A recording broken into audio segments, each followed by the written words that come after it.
Welcome back to Heaving Bosoms, the podcast where two best friends recap romance novels while giving you a look into the labyrinths which are our brains and friendship. This week, our Patreon shout-out goes out to Bridget M. Bridget, you are a modern-day high priestess of Nike, the goddess of strength and victory. As a devout worshiper, you know your goddess has been a little misunderstood over the years, because there's more to life than just winning.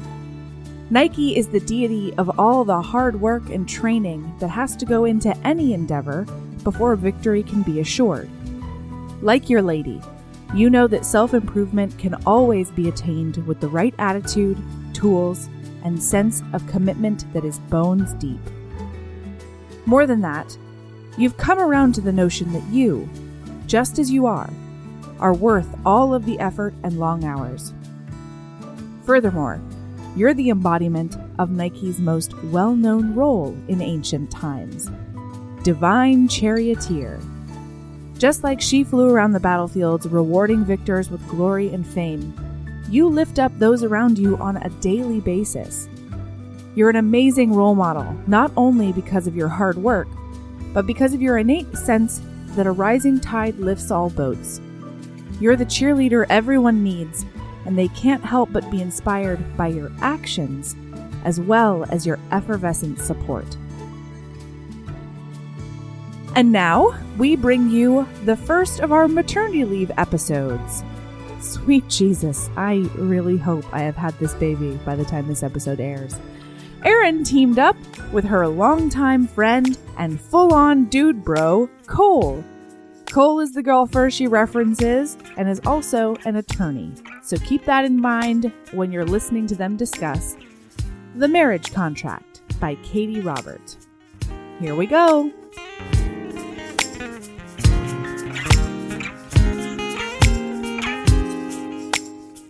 Yeah, I'm ready. Okay. I'm ready. I'm very pumped. Yes. All right. Hey, Cole. What is up, Erin? Seems weird. It's so weird. It does seem weird. Yeah, this is popping a cherry in very many regards for me. How many regards? This isn't your first romance novel. I would say it's my first romance novel that I wasn't reading specifically out of passing time at a shitty theater in Morton or because it had my name in it. So in that regard, it is absolutely my first romance novel. All right. Where I was actually reading for comprehension. So, guys, this is Melody's still on maternity leave if you're listening to this. This is my friend Cole. He's reading his second romance novel in the history of his life. Yes. What should we tell him about you? Cole is the golfer that I mentioned in the Firelight episode of the podcast. Yes, that is me of golfer esteem. Yeah. I'm very famous for that, I guess.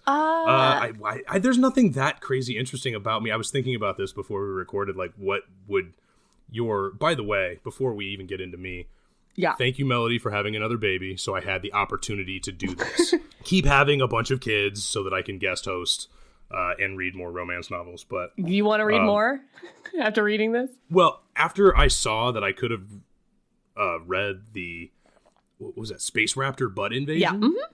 It's only 36 pages. No. So I don't want to get mad at you before we even start. Right, okay. Like, I hate the fact I didn't get to read that. We'll probably get mad at each other sometime in this episode. It's inevitable. And for the listeners, this is the first time Erin and I have seen each other and spoken at the same time in almost a decade, I think. That sounds bad. That sounds really bad. We talk on the phone.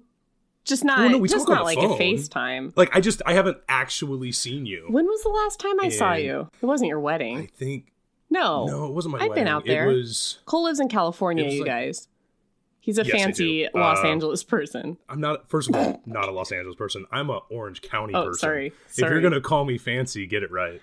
When did I see I think it was like 2010. I think it was like after my first year of law school. Why would I have been? I don't know. See, we actually had a conversation recently about how we even met. Like, somebody was like, how'd you meet Cole? It's like, I honestly I have no idea. I know. It got really embarrassing because I thought that was going to be a very quick, we met through this. We have no idea. Guys. I think what makes it very hard is that we've known each other for 15 something years now. Something like that. Oh, it's more than that because I met you in high school and I'm 35 now, so more than fit. Like, like 18 years or something. It would have been my freshman year of high school, your senior year of high school. Right. And so we got like in this ridiculous chain of texts of like, it was this way. And you're like, nah, that wasn't No, it couldn't have been that because this was this it. person and I was there and you were there during that time. And I'm a good 17 years deep and multiple head injuries deep that I willfully sometimes can't remember shit, and then other times not so unwillfully can't remember shit. Mostly willfully in my experience, but you know. Oh, 100%. Why remember shit that sucks? All right, guys. So we've been friends since, I would say, the 90s ish. Yeah, around the 2004 2005 time frame. Yeah, from way back in shithole Illinois. We recently read, just so you know, this will have been a long time ago when this comes out, but Melody and I just read a book where a guy was from shithole Illinois, and everything he did was motivated by getting out of his shithole town in Illinois. That whole character. I didn't write that book. I want to be clear. I did not write. No, that. You didn't. But the best part for me was that he really wanted to get a wife to show everyone that that he could do it. I'm like, everybody in shithole Illinois got a wife like immediately. that he could get a, like, he wanted to show people that he could get a wife and that he could get out of shithole Illinois. He's like a multi-millionaire sports agent, and he's like, now the last feather that I have to put in my cap to make sure everybody knows that I'm not the good old boy from shithole Illinois is that obviously I've got to get a wife. Were there not like, did he not have 3 weddings immediately after high school graduation? One like during we did? high school down at the skate park. It was like, we should actually just get married. They're giving us a 2-for-1 grad party and wedding celebration. Let's get married at the halftime of a Riverman game in our prom dress. Let's do that. Were you there when there was the mass wedding at the Riverman game? I was there with somebody. I did. The last Riverman game I remember is me and Mike Drawley sitting on the boards and him just continuing to hit them. And if y'all don't know Mike Drawley, I'm sure he's a large man. I just want to be clear. He's a very large man. He's larger than anyone in this Only People 6'4" and Over Can Exist book that we just read and are going to talk about soon. Yeah. I'm sure there will be one HB out there that's like, yeah, I know Mike Drawley. That's my experience. I follow you guys on Twitter. I follow you guys on Instagram. And it is insane the amount of followers you guys have. In a good way. I don't mean like, oh my God, what is wrong with these people? Yeah. It's remarkable. Every time I shout something out like, oh yeah, Bradley University speech team, somebody's like, yeah, I know somebody on that. I'm like, what? How? Well, let's not kid ourselves. Bradley University speech team, that's world famous. Yeah, right. Let's not kid ourselves. All right. Anything you feel like you need to say by way of introduction before we get into this thing? I don't think so. I will tell you, because of what you and Melody put together, I feel incredible pressure to not ruin the whole enterprise. So HBs, don't blame Erin or Melody for me sucking on this. No, you're not going to suck. I wouldn't have asked you to do it. I know you're going to have some gems. But I and I think I told you this before, like a couple of weeks ago or whatever, that my sister is a loyal listener of the podcast. Oh, right. Yeah. I told her, I was like, hey, guess what? I'm going to guest host because Melody is having a child. And she goes, don't fuck up my Monday pod.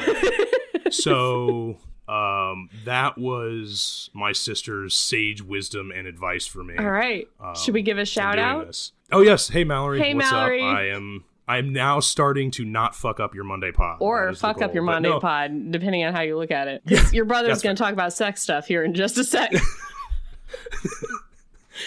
I'm going to talk about a lot of stuff. I did tell you I have so many thoughts on this book. All right. And when I got home from work, last introduction thing, when I got home from work and I looked at the notes that I had taken on the book, the first note that jumped out to me was that I wrote in big letters, do they all want to die? I'm just impressed you took notes. Oh, I have pages of notes. Whoa, you guys, it's so organized. It's on a legal pad. Oh, you guys, we're both lawyers, me and Cole. And that looked very professional, what you just held up. Yeah, that's more professional than some of my trial notes. Well, we won't tell your clients that. Yeah, wait, that's not important. Shout out to my clients. They don't need to know that. No, just kidding. My trial notes are very professional. But no, I think I'm good to go. I'm ready to jump into this this marriage contract. All right, this is The Marriage Contract, O'Malley's book 1. This was recommended to us by a 5-star reviewer on Twitter, and I think Jacqueline also mentioned that this was a good one, so I had actually read this before starting the podcast. I had read this entire series. Excellent. I know that I called you to let you know I was done, and I didn't want to talk to you a bunch about it, but I did tell you I had a lot of thoughts. Like, I've got shit to say. Oh, and you were like, okay. Sorry, go ahead. The author of this is Katee Robert, by the way. Sorry, I didn't say that. Yes. Okay. And you were like, yeah, I've read all 7. And I was like, there are fucking 7 of these? There's one for each. Okay, so this is a family, a mafia family named the O'Malleys. That's why it's O'Malley's Book 1. And there are, I think, 7 brothers and sisters. Because you got Aiden, you got Kerrigan, you got T, you got Kira, Sloan. Yeah, don't worry. I had to write them all down. This is why I started taking Cillian. notes. Cillian's the other one. Oh, and Devlin, yeah, R.I.P. You got Devlin. Then you got, obviously, the parents, Seamus and Aileen. They basically picked the names out of, like, a Sinn Féin recruitment poster. Like, they were like, what are the most Irish names that we can give without saying, like, Irish McClover or whatever? It's fucking crazy. I like some of these names, though. I like the name Teague. It's not. I like the name Kerrigan. I have no problem with the actual individual names. Seamus is a little when far. When they were like, Colm. Yeah, Colm. We got Colm. There's a Colm in this book. So even like the bars and restaurants, yeah, they're like me and Devlin and Killian are gonna go get a drink at Jameson's, and I run Brendan's Moira's restaurant. And, yeah, it is true. So it was. As I understand, it's the Irish mob. Am I getting that right? Yes, and it's specifically called. Am I getting that right? They specifically call it in this book the Irish Underground, and that's self-referential. They call themselves the Irish Underground. They are. Let me. I'm sorry. So these crime families, and I don't want to step into logistics with Erin or anything like that, but this is clearly set in the present time. Yes, you know, this is current contemporary times. This is current times, and that means The Godfather has been out for a while. So like knowing how to do some baseline mafia shit is clear. And yet, and these families are just like it's so bad. Like they're just bad mobsters. They're and really it was really bothering me. And it started with stuff like Irish Underground. Like, no, you're the mob. Like, call yourself the mob. You're gonna be the mob now. That's like, it was like you have membership cards or something to the Irish Underground. It is not like a Subway. You are the fucking organized crime syndicate of Boston. But anyway, all right. I digress at this point. Okay, so our hero is Teague O'Malley. He is the 3rd son in the O'Malley crime family. We've got also 2 other Boston Irish crime families, the Sheridans and the Hallorans. And are they're also Irish? I understand Hallorans? With those names? I don't. Sheridan is. oh, god damn it. Stop fucking with me. Stop it. I'm sorry. Anyway, yes. This is what I meant by bring down the whole operation. I'm sorry. Oh, yeah. So we've got apparently Irish Sheridans and also Hallorans. No, I'm just embarrassed because I'm like, Sheridan, I think, is an Irish name. Anyway. By the way, am I the first guy that they're ever going to be hearing like have romance land thoughts? This will be. Gotcha. Yes, you will be the first man. I am bearing the weight of that pressure. Got it. Okay. Yes. And I chose you specifically because of your willingness to buy a microphone. So consider yourself honored. All right. Wow. Okay. That's a high bar. Thank you.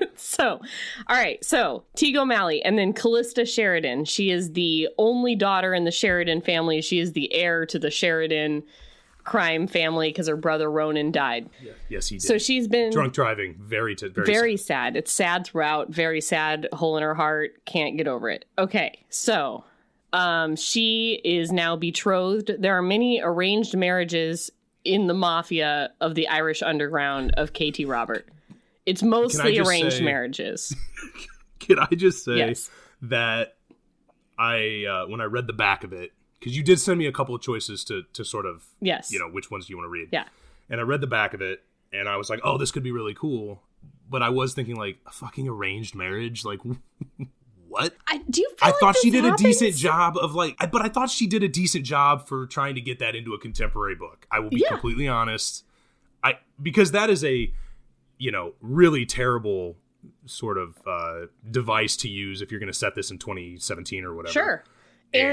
But I thought she explained it to the point where I was like, okay, that makes sense. I'm willing to buy that premise. It's a successful device as well. Like all the other books in this series somehow incorporate an arranged marriage for consolidation of power between the families of the Irish underground. And eventually the Russians that's as well. Not a one-off? No, you're going to have to bring in some because there's only so many Sheridans. Yeah, there's only one Sheridan. There's only one Halloran. There's only one that you'd want to marry. And even then it's a little rough. So, yeah. So there's some Russians we'll that come in. We'll get to that. I don't want to get to James too quick. All right, okay. So, Callista, she's betrothed to Brendan Halloran. So her idea is that she's going to go into the Halloran strip club that they own and operate, and she's going to, this is real stupid, guys, she's going to dress as a stripper, put on a wig, and bust up into where Brendan Halloran is having sex with strippers and be like, what is her plan here? To just bust into the store and be like, hey, Brendan, I'm Callista. We're engaged to each other for an arranged marriage. Do you want to talk about this? This, I think, is the point when I was reading the book. And I couldn't believe, the first page, they're setting up this sort of sexy spy thriller almost feel to it. Mm-hmm. And then when it got to what she was doing, I'm like, she should just die. This can't be our main character because you're going to, bust up in his rape shack and be like, what up? Well, she doesn't even know it's a rape shack. She thinks it's a consensual sex shack. What is she's going to bust up him having sex with another lady? And just be like... But then they describe... I mean, the way they describe it, you should feel that this is not where you take someone for consensual sex. Fair. Dark stairwell and, yeah. A fucking desert eagle, which... Come on. But regardless, her plan is to break up sex, to be like, hey, do you want to have a conversation? Right. And that's just, first of all, he's going to be in a certain mentality during sexy time. Yeah. Okay? I would assume. Yeah. And that's probably not the best way to go about it. All right, so she busts in this room. So she's dumb from Jump Street. Right. That was my introduction to her. Dumb from Jump Street.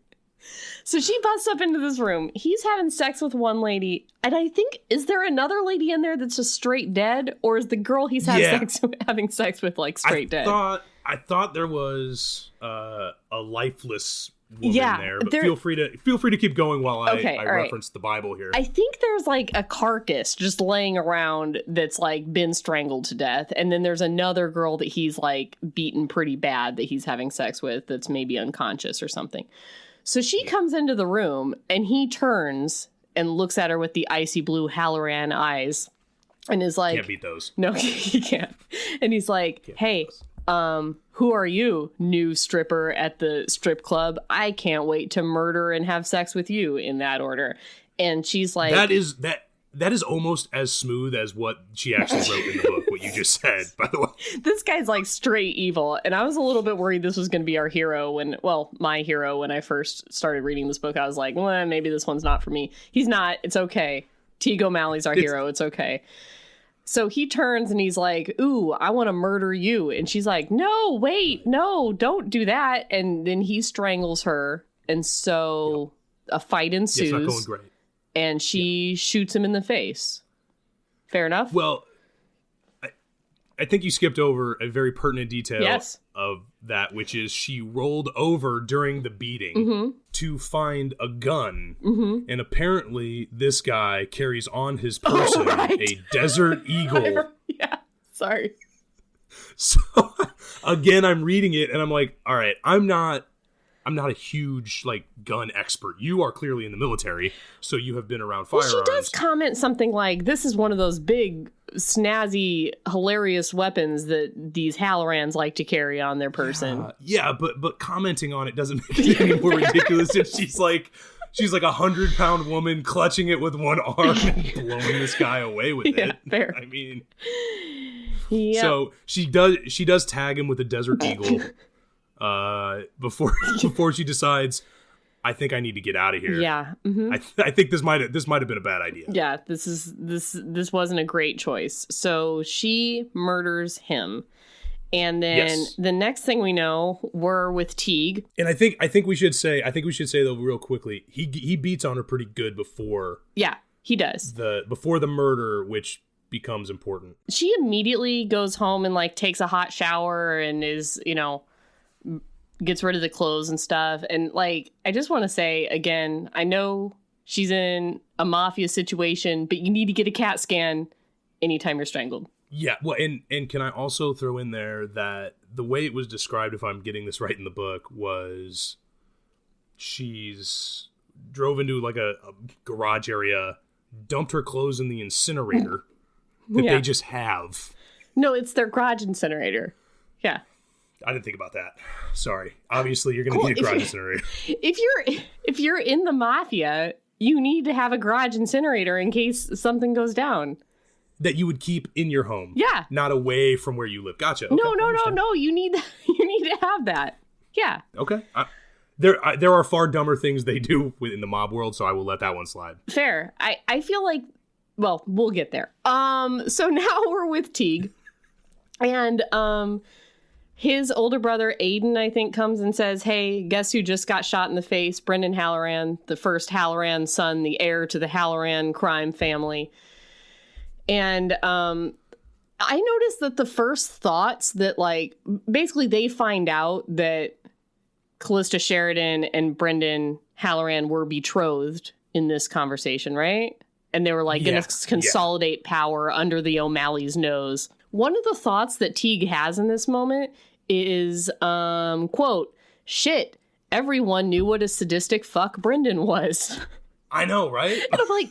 As this book goes on, everyone has the thought of like, man, Brendan Halloran was a horrifying person who murdered up every stripper. His brothers know that. All the O'Malleys know that. Even the girl O'Malleys know that. It seems that everyone knew this except for Callista when she went into the strip club. Yeah. Yeah. Well, I don't know if Colm did. Colm's her dad, by the way. Were the Sheridans, like... I kind of got the feeling the Sheridans were the smallest of the pieces of pie. Yeah, that might they be slice it. up Austin, that maybe they're a little more disconnected, and I'm really trying to carve out some benefit of the doubt. Yeah, to just kind of how naive Callista Sheridan is, or because the book the rest of the way wants us to understand how smart and sharp and wise and sort of she has these sixth sense about all these things that are going to happen. Right, and you're like, but.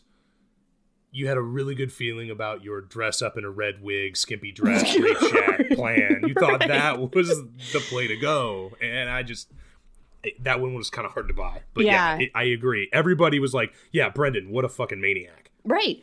And in this conversation as well, Teague learns, now that the Halloran deal fell through, Colm Sheridan is calling us wanting to betroth one of us to Callista Sheridan, and it's going to be you. Congratulations, Teague, you're engaged to Callista Sheridan. And his first thoughts are, I wonder what she looks like. I wonder what Callista is like. And I'm like, you know all the Hallorans. How do you not even know what Callista Sheridan, the only Sheridan, looks like? Yeah, there were only two of them until a short while ago. Like, this is not a big roster. Right. But, whatever. So, all right. We actually should go back and introduce Kerrigan. Yes. The oldest sister kind of comes in, and Kerrigan and Aiden put the press on to Teague to be like, hey, man, I know you might not want to do this, but you're fucking doing it. Yeah, you got to do it. Teague's got some, like, inner monologue stuff going on that is like, I'm trying to get out of this life, man. Yeah, he doesn't want to do it. Life. Yeah. He not only wants to get out of this life, he wants his siblings out of this life, He does. Yeah, he's really trying. He's but a he sweet knows guy that way. Yeah, he's not really doing anything to accomplish that, but he's doing some stuff, but the stuff he's doing is stupid and reckless. Because they all want to die. Yeah. See, look at you. You're going back. You're filling in plot points that I'm skipping. Look at you. Because this, I should also tell you that this is the part in the book where I was reading the hard copy, and then I got... You went out and got the hard copy? right there. Whoa! Look at this guy. Yeah, this is great. This is great podcast stuff where I'm showing her a picture or something, but I have the actual book. Nice. So I went out and bought, actually to a bookstore, by the way. I did not Amazon that. That was in a Barnes & Noble. But then I got really busy, and unlike your travel for work, which is much farther than mine, you're on planes and can read. Yeah. I'm in the car, so I ended up actually downloading the audiobook to this. Yeah. How was that? It changed the whole book for me. Really? Because it made it so much stupider.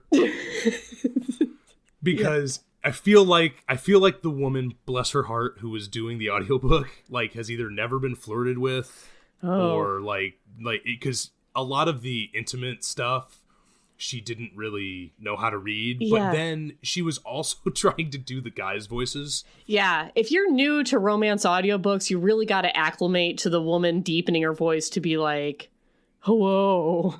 And she was trying to do some sort of like really terrible Boston accent. Oh, no. So it was like every time Teague was like talking, it was like, well, fuck Angel. Oh, no. Well, fuck Angel. No. And I was just like, oh, good Lord. So at this point, I started casting it in my head. So basically, I wanted to ask you that. You guys, Cole's a big movie guy, I would say. Yes. Would you say that you're a big movie guy? I am a big movie guy. Who would you cast in this? Well, as who? As I kind of did the whole thing. Our hero and our heroine. So going into it, and you'll enjoy this. I don't know if this has come up psyched. on your pods, but I had immediately, when you go to Boston and you're my age, you're in Good Will Hunting. Yeah. Like, that's the only thing. And so Teague O'Malley was instantly Matt Damon in my head, like when I was reading the book. Okay. I was like, okay, so Teague will be Matt. But like a young Matt Damon, not like a current Matt Damon. Yeah, anything We Bought a Zoo and after is not Matt Damon. We're looking for Rounders. Oh shit! Are we gonna have a full-on we bought a zoo argument here? We can have we can do the We Bought a Zoo thing in public if you want. You guys, one time Cole and I nearly stopped being friends over the film We Bought a Zoo and whether it was good or not. You don't want to lose fans because people are going to side with me on this more than they're going to side with you. Movie. Okay. Think about the population that are the connoisseurs of this podcast, and they all cried when that tiger died. So I've liked my odds here. Okay, so first of all, you put my position as though I was pro death of a tiger. Yeah. That was not the problem with the movie. I don't want the animals to die, okay? Well, if he doesn't buy that zoo, they all do. So think about that. If the movie is we didn't buy a zoo and we didn't make a movie about it, all those animals are dead. So I will agree that We Murdered the Animals is a worse movie than the We Bought a Zoo. But We Bought a Zoo is still a pretty shitty movie, okay? All right. And I just don't feel like if you're going to die on a hill, you should die on the We Bought a Zoo hill. Yeah, it's just I'm already here on this hill, so it's like... Maybe choose like Brothers Grimm or something, where there's at least something a little more... that's how bad We Bought a Zoo is. You think Brothers Grimm is a better movie than We Bought a Zoo? Yes. Oh, fuck you, man. That's it's not stupid. my fault. That's it's not my fault. Stupid. Hey, it's not my fault Chubby Matt Damon can't act. That's not my fault. Ooh. Oh, right to the heart. He needs that low-carb edge. That's what he needs, okay? All right, so Teague O'Malley is cast as a Rounders era Matt Damon. Well, that was when I was reading it to myself. All right, okay.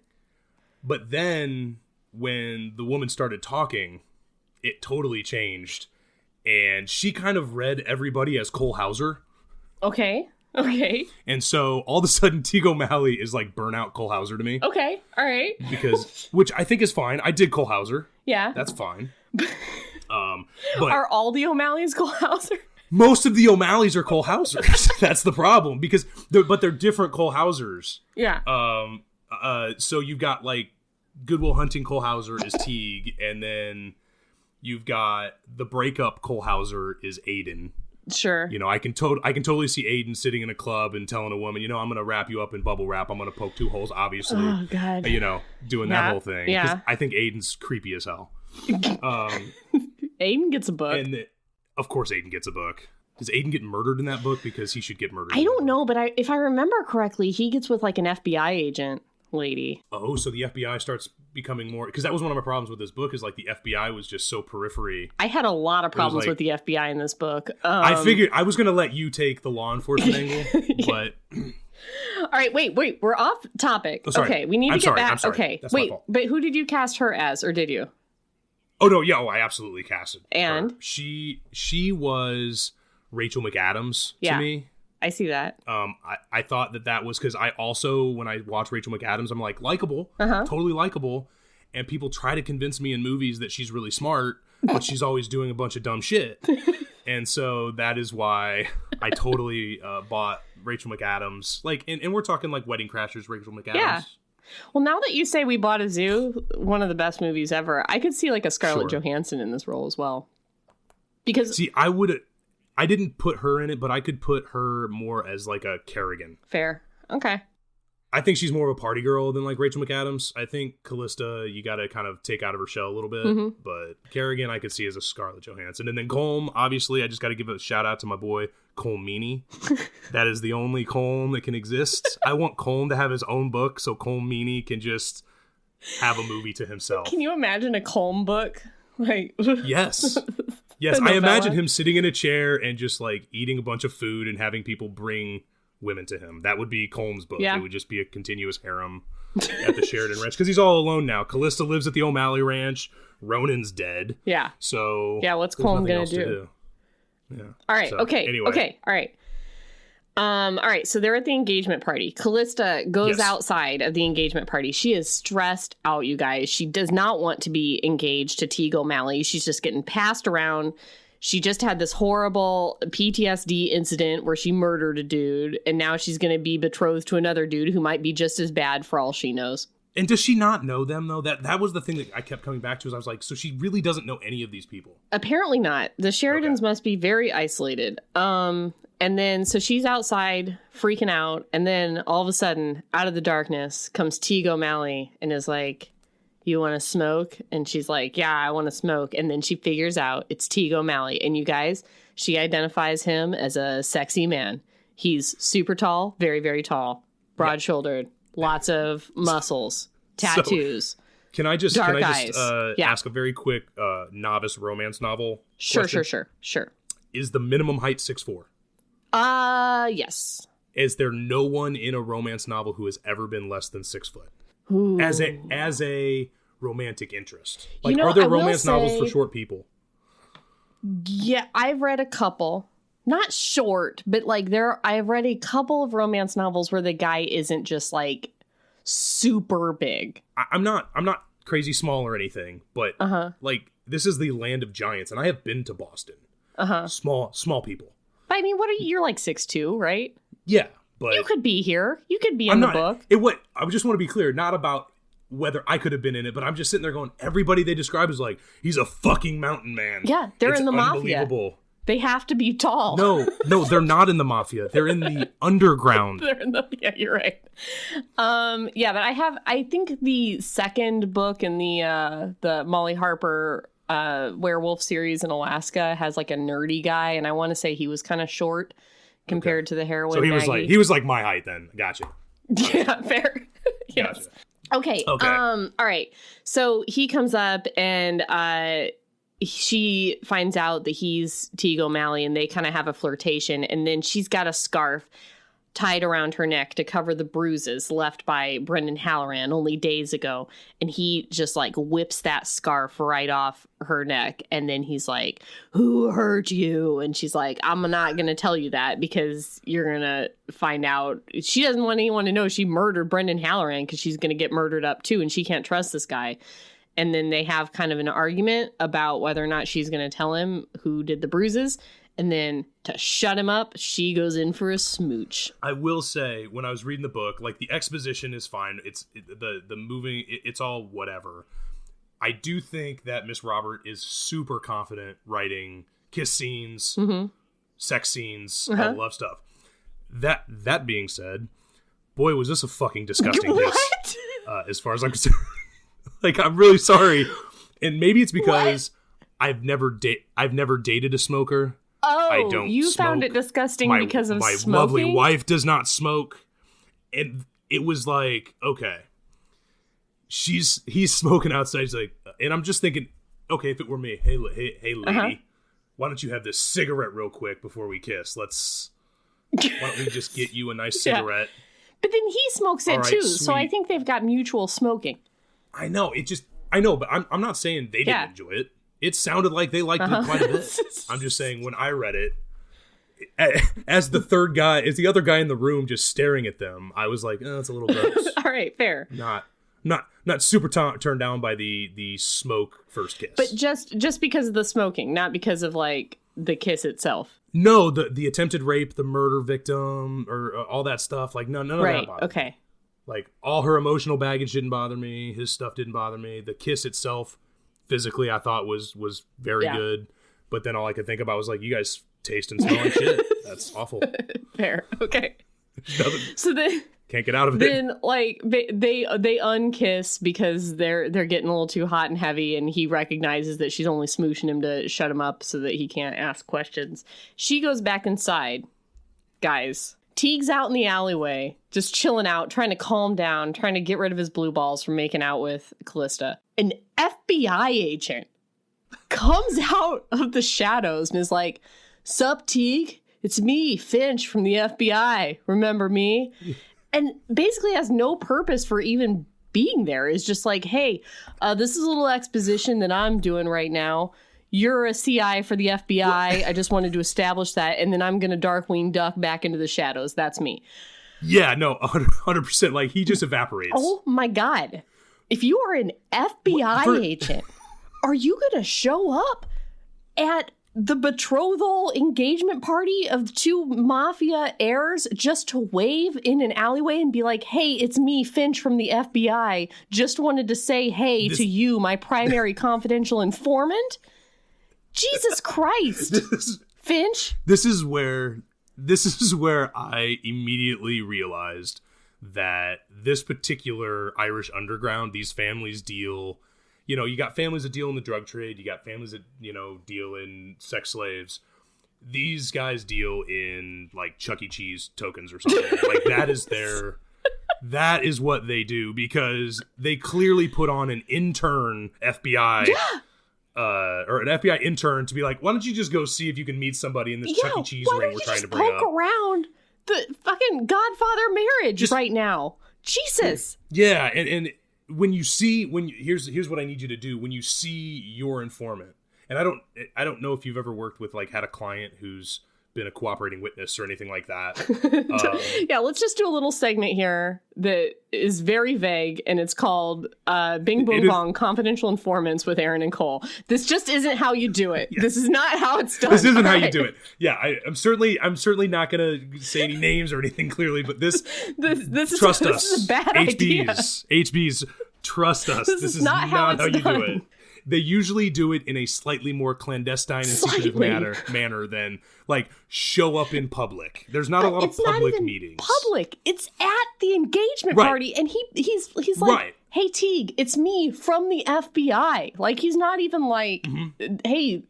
I imagine he's wearing the FBI coat. Like, he's got that on. Like, I think this book only works if Finch is actively trying to get Teague murdered. And Teague is actively trying to get murdered. Because, again, they all want to die. That is the theme of this book. Everybody wants to die. It's a new title. But this is where we learn, and I think this is probably one of the things that's hard. I'm not an author about wanting to set up a series where you want to introduce 300,000 characters in the first one, so you've got tiebacks. I don't know. I guess what they're trying to tell us is Teague informs to Finch because he thinks that might be a way out. Right? Right, like, he's trying to save his family. So once Teague figures out he's going to be betrothed to Callie, like, a little paragraph or two about him, like, sneaking away in the house or something to call Finch on a burner to be like, "Hey, man, this is going down," or something. If it, like, that would have made more sense to me. That introduces Finch. Fine. And then we don't have to have this fucking insane, like I almost picture, like, did he do the blessing at dinner or something, and like Finch, like, put on some horrible disguise and wanted to be part of the proceedings? That nearly happened later on at a funeral. Like, but there were things in this book that kept sort of, I would be drawn into the story, and then something as absurd as this would happen, and I would be immediately taken out of it and would think that, this is just a comic book to me now. All right, so after this, we flip to... But don't worry, there's sex, so I'm still in. Like, it's all good. We flip to the Hallorans.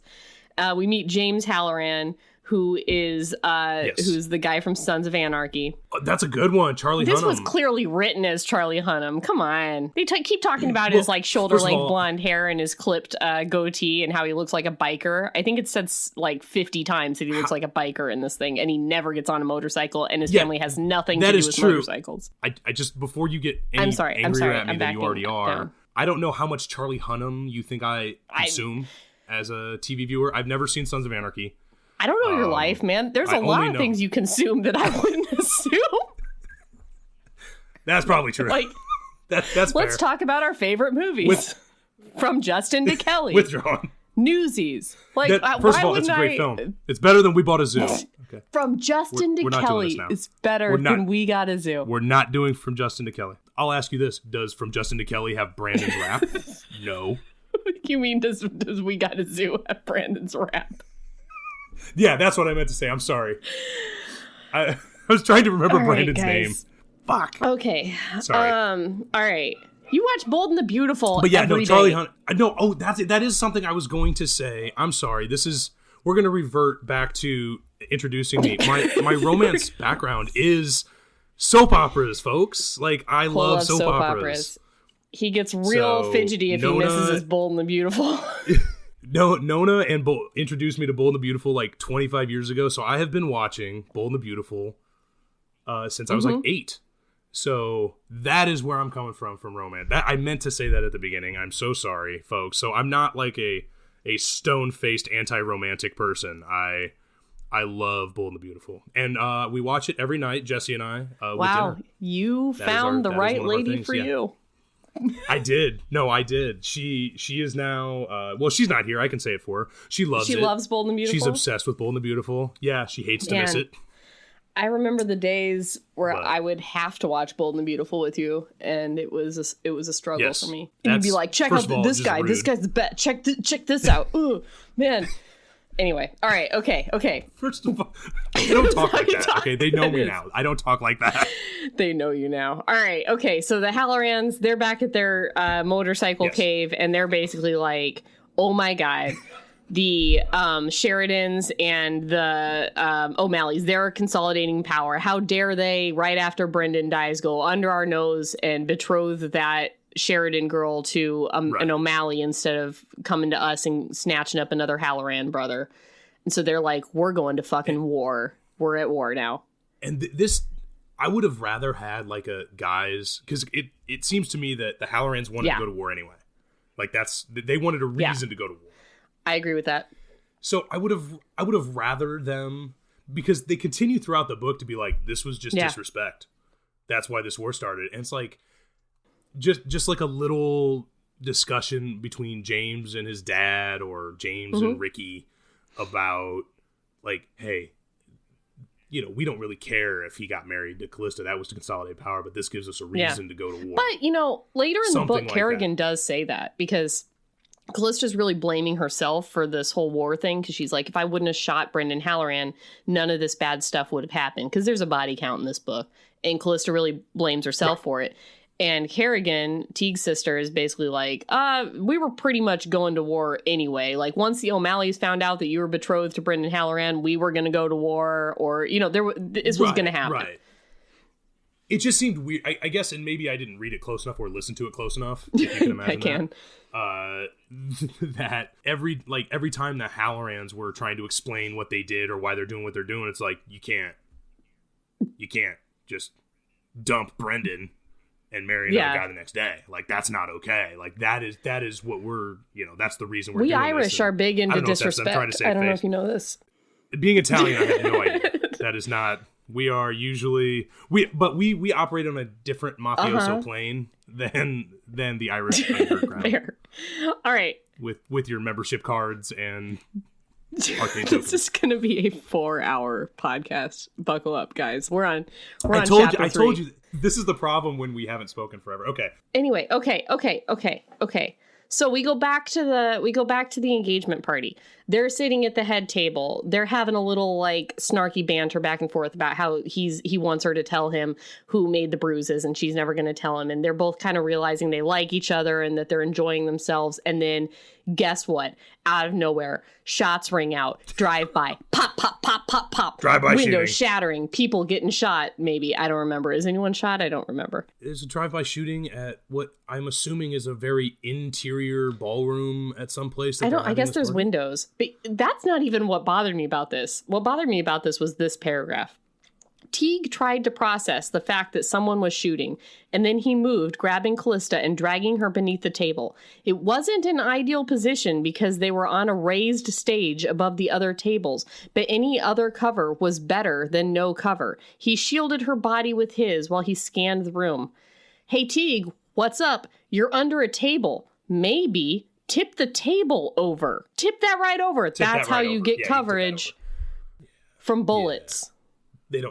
They don't nail those down. Yeah, you can just move those. Yep. You don't need to take a bullet for Callista in this moment. Table can take a bullet. No, but he's a hero. He made quick work of it. He's just not good at staying alive. Anyway, so that happens, and they all recover and clink their glasses and announce that Teague and Callie will get married in 4 weeks' time. And this is the part where I don't quite feel as bad why it took us like an hour to get through the first 3 chapters, because there was a lot they were trying to jam into those first 3 chapters. Like, a lot of shit. And then we get to go on sort of the romance part of the book. Because at this point, I was like, did she just send me like a really shitty Is that No, is that they made out in the alley. That's a kiss. Like, that happens on PBS, okay? I'm just... No, you know I wouldn't send you anything that didn't have very graphic sex in it.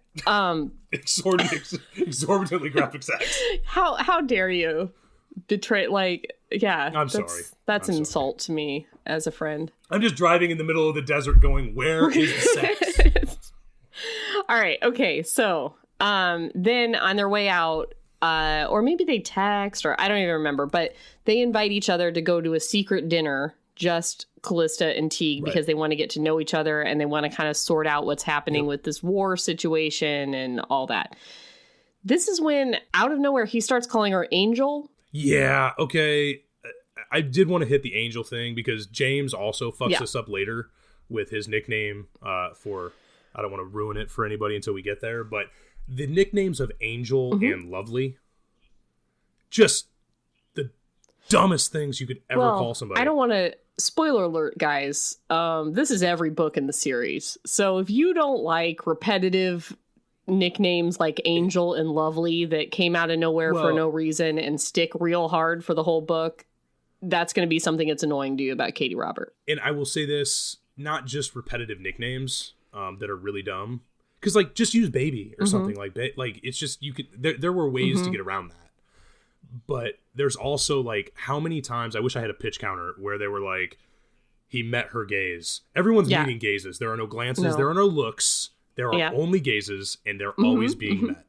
And then people were always, like, holding a breath they didn't know they had. That happened, like, 9 times. So everybody's got breaths they didn't know they had, and gazes that they got to meet, and angels. You will find like, that even when most romance novels have, like, 5 phrases like that are held onto through the whole thing. Because it's hard. It's hard to write a romance novel where it's like, how many times can you say they looked at each other in how many different ways?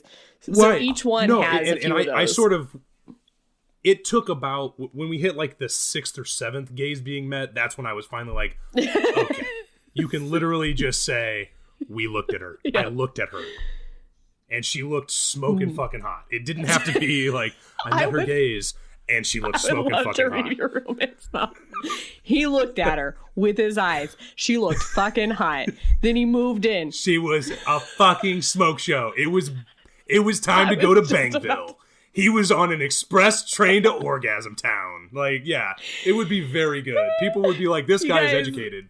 This guy. If Cole wrote a romance novel, smoke show would be in there about 50 to 70 times. Well, no, that would be my Angel. It would be him continue to be like, what's up, smoke show? I would like to read that. I'll get working on it. All right, Don't worry. good. So T goes back. He's spending time with his family. This is where Cillian or Killian. Did you call him Killian before? Is it Killian? Cillian? I was always reading it Killian, and she says, like, the woman who read Oh, it. okay. Well, I read a whole book of Cillian. I call him Cillian, but I don't know. Anyway, he tells Teague that he once saw Callista out dancing at a nightclub, and based on her moves, right? he believes that she could, quote, ride a dick real good. Can you imagine ever saying that to a sibling? Anyway, just wanted to highlight that. Well, Mallory, real quick. No, there were things that were said between siblings, and I only have a younger sister, so obviously I probably didn't say things to her that I would have maybe said to a brother. Sure.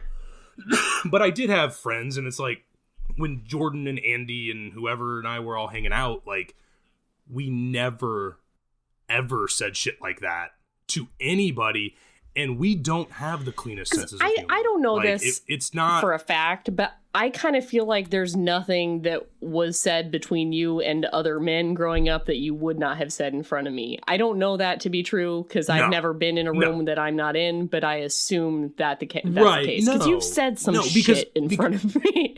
Yeah, no, there have been words that have come out. That's true. I've said things like that.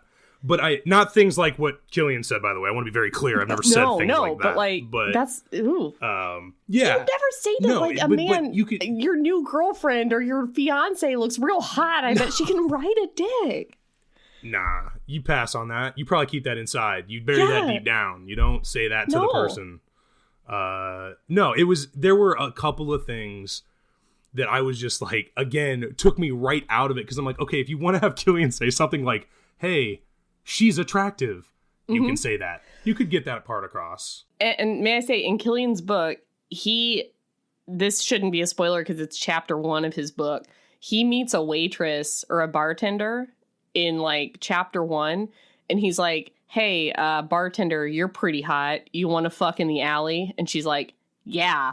And he just bends her over the alley in the alley. And that's their meet cute. So Killian's. Oh, well.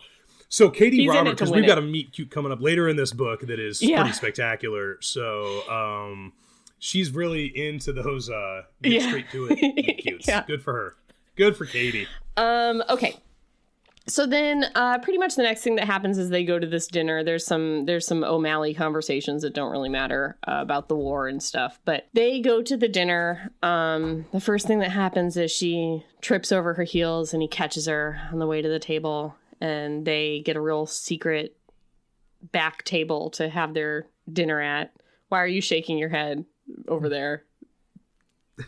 Because all I'm thinking is, again, sort of mafia logistics.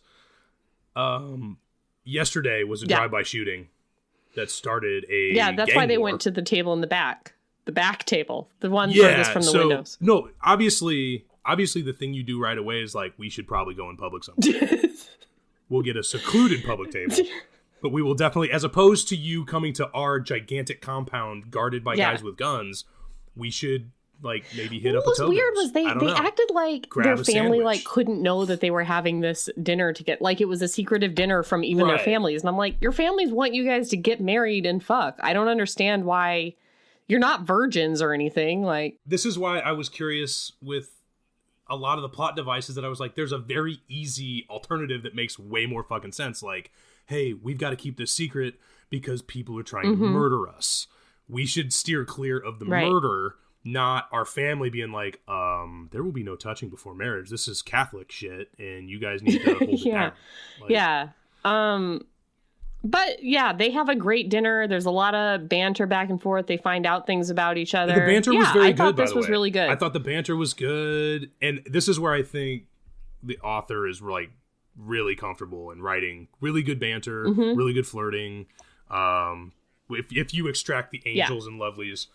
And no, it was a really cool dinner. It was a good dinner. She really shines in dialogue, and I also think she really shines in dirty talk if you take out the lovelies and the angels. She does. Yeah, she really does. In fact, I wish that you hit on it. The angels and everything really took me out of it, especially when it's getting read to you. You know, when constantly it's, oh, fuck, angel. Yeah. And it was like, whoa, you didn't have to have that second part. Yeah. But anyway, no, it was good. I liked this whole chapter. In fact, I think that's how this book came up on Twitter, is somebody was asking for recommendations of books with good dirty talk. And somebody said the whole O'Malley series has great dirty talk. Anyway, so they go out to the car. He specifies to her that this is a date and he will be taking her back to her Cadillac Escalade and he will be smooching her there. And she's like, yeah, that's happening. I'm okay with getting smooched against the Escalade. And so he proceeds to do that. Then it gets... And well, it seemed like he's good at it. It seems like he's done that before. Mm-hmm. There is some bruise kissing that I wasn't... You know how I feel about this. Yeah, I'm the same way. Like, you don't need to become a part of my story that way, I guess, is the whole thing. Like... But later in the book, he's got a bunch of scars that she wants to like lick and smooch, and it's not about you. I don't know if you listened to our episode where it was like this guy was smooching up on this lady's breast cancer scars. It was around Christmas last year. I didn't hear that one. But yeah, I had this whole thing about like, breast cancer scars are not about you, and they're not sexy. Yeah, it would be. I guess I would carve out an exception to if that scar is your fault. Sure. That scar. Yeah. Good. I'm totally into you kissing your wound that you put into me. Yeah. Yeah. But even then, it's like, man, you did this. I don't know if that's going to be okay. Sounds like you stabbed me. Why did you cut me? Why are you smooching? Why am I still with you? Yeah, exactly. Why? This feels like I've forgiven you too quickly. Exactly. Okay, so then they realize they're gonna like do it on the street, so they get into that Escalade and he finger bangs her. It's on on TM. He goes down on her or he fingers her. I can't remember which. Maybe both. No, I think it's both. Yeah. I think he's like, which is a baller play, by the way. Is him going, I'm just taking care of you tonight. Like that was his whole thing. Is like, tonight's about you, sweetheart. Yeah, and that was like. I like Teague. I'm starting to like Teague. Yeah, Teague's good, right? I'm starting to get past the smoking, and I can put that aside. I think that was just a stress cigarette. I don't think they're smokers. I think they were just stressed out. But he smokes later, and I should just tell everybody, I have this bizarre, like, unholy aversion to smoking. Yeah, like you could take the most beautiful person in the world, and it would instantly turn me off. Like if I saw Jesse smoking, I would be like, whoa, that's. It would just instantly take me out of everything. It's fucking gross. And I don't know where that comes from. But so when I hear people smoking, I'm like, oh, that's... You've always had it. We've had this conversation several times. I briefly dated a smoker in college, and you were like, that's the most disgusting thing I've ever heard about. No, that's... Like, that guy could be Gandhi, but he needs to stop smoking. Gandhi's not very hot. But Ben Kingsley is too hot. Fair. But no, like, and not only is Teague like in it for her, which I think is a very I think part of it is he knows that she's A, very stressed, and B, has a lot of shit on her mind, and she's being put through a lot, like thrown around like she's a possession. Yeah, I'm reading a lot into that, by the way. No, I think you're right. I think that's probably his point of view. And then he's like, I'm just going to take care of you. I'm not expecting, and I really liked this about him, and it made me really get into him as a character. Was I'm not in this for my gratification only. I'm not in this just for me. I like you. And part of that is I'm going to need to take care of you sometimes. And right now, I'm going to take care of you with my mouth and fingers. Yeah. And I have a certain expertise in this arena. And congratulations. I would like you to enjoy. You're the recipient of it. Yep. You're welcome. We didn't mention that at dinner he texted his old buddy, apparently James Halloran, who he used to play poker with when they were youths, to be like, hey, can me, you, and Callista all get together and meet about this and maybe try to stop this war? So then after this, we get a little clip of James Halloran like looking at that text and being like, nah, probably not. Yeah. But then I think we find out here that James's brother Ricky is the one that executed this drive-by situation, and James didn't know about it, and he's pretty pissed. Ricky is the fucking loose cannon. Like, Ricky is a maniac. This is Casey Affleck. Okay, this is Casey a Affleck fucking maniac. Or the Ben Affleck, really. I mean, really any Affleck. Because Ben Affleck is gonna like. I see him more as the quiet, insane person. Casey Affleck is the I'm jerking off upstairs in your mom's bedroom sort of guy. Okay, this is Fair. I'm still convinced that wasn't in the script of Good Will Hunting, that they were just like, Casey's up there jerking off for some reason. Should we just put that into the... When he comes down, say this to him. Yeah. And that's what happened. So, but Ricky's an insane person. So Teague has a meeting with Aiden where Teague basically accuses Aiden of doing the betrothal between Callista and Teague to basically provoke a war, and Aiden's kind of like, no, I'm not going to deny it because I love wars. It's my favorite thing. Right.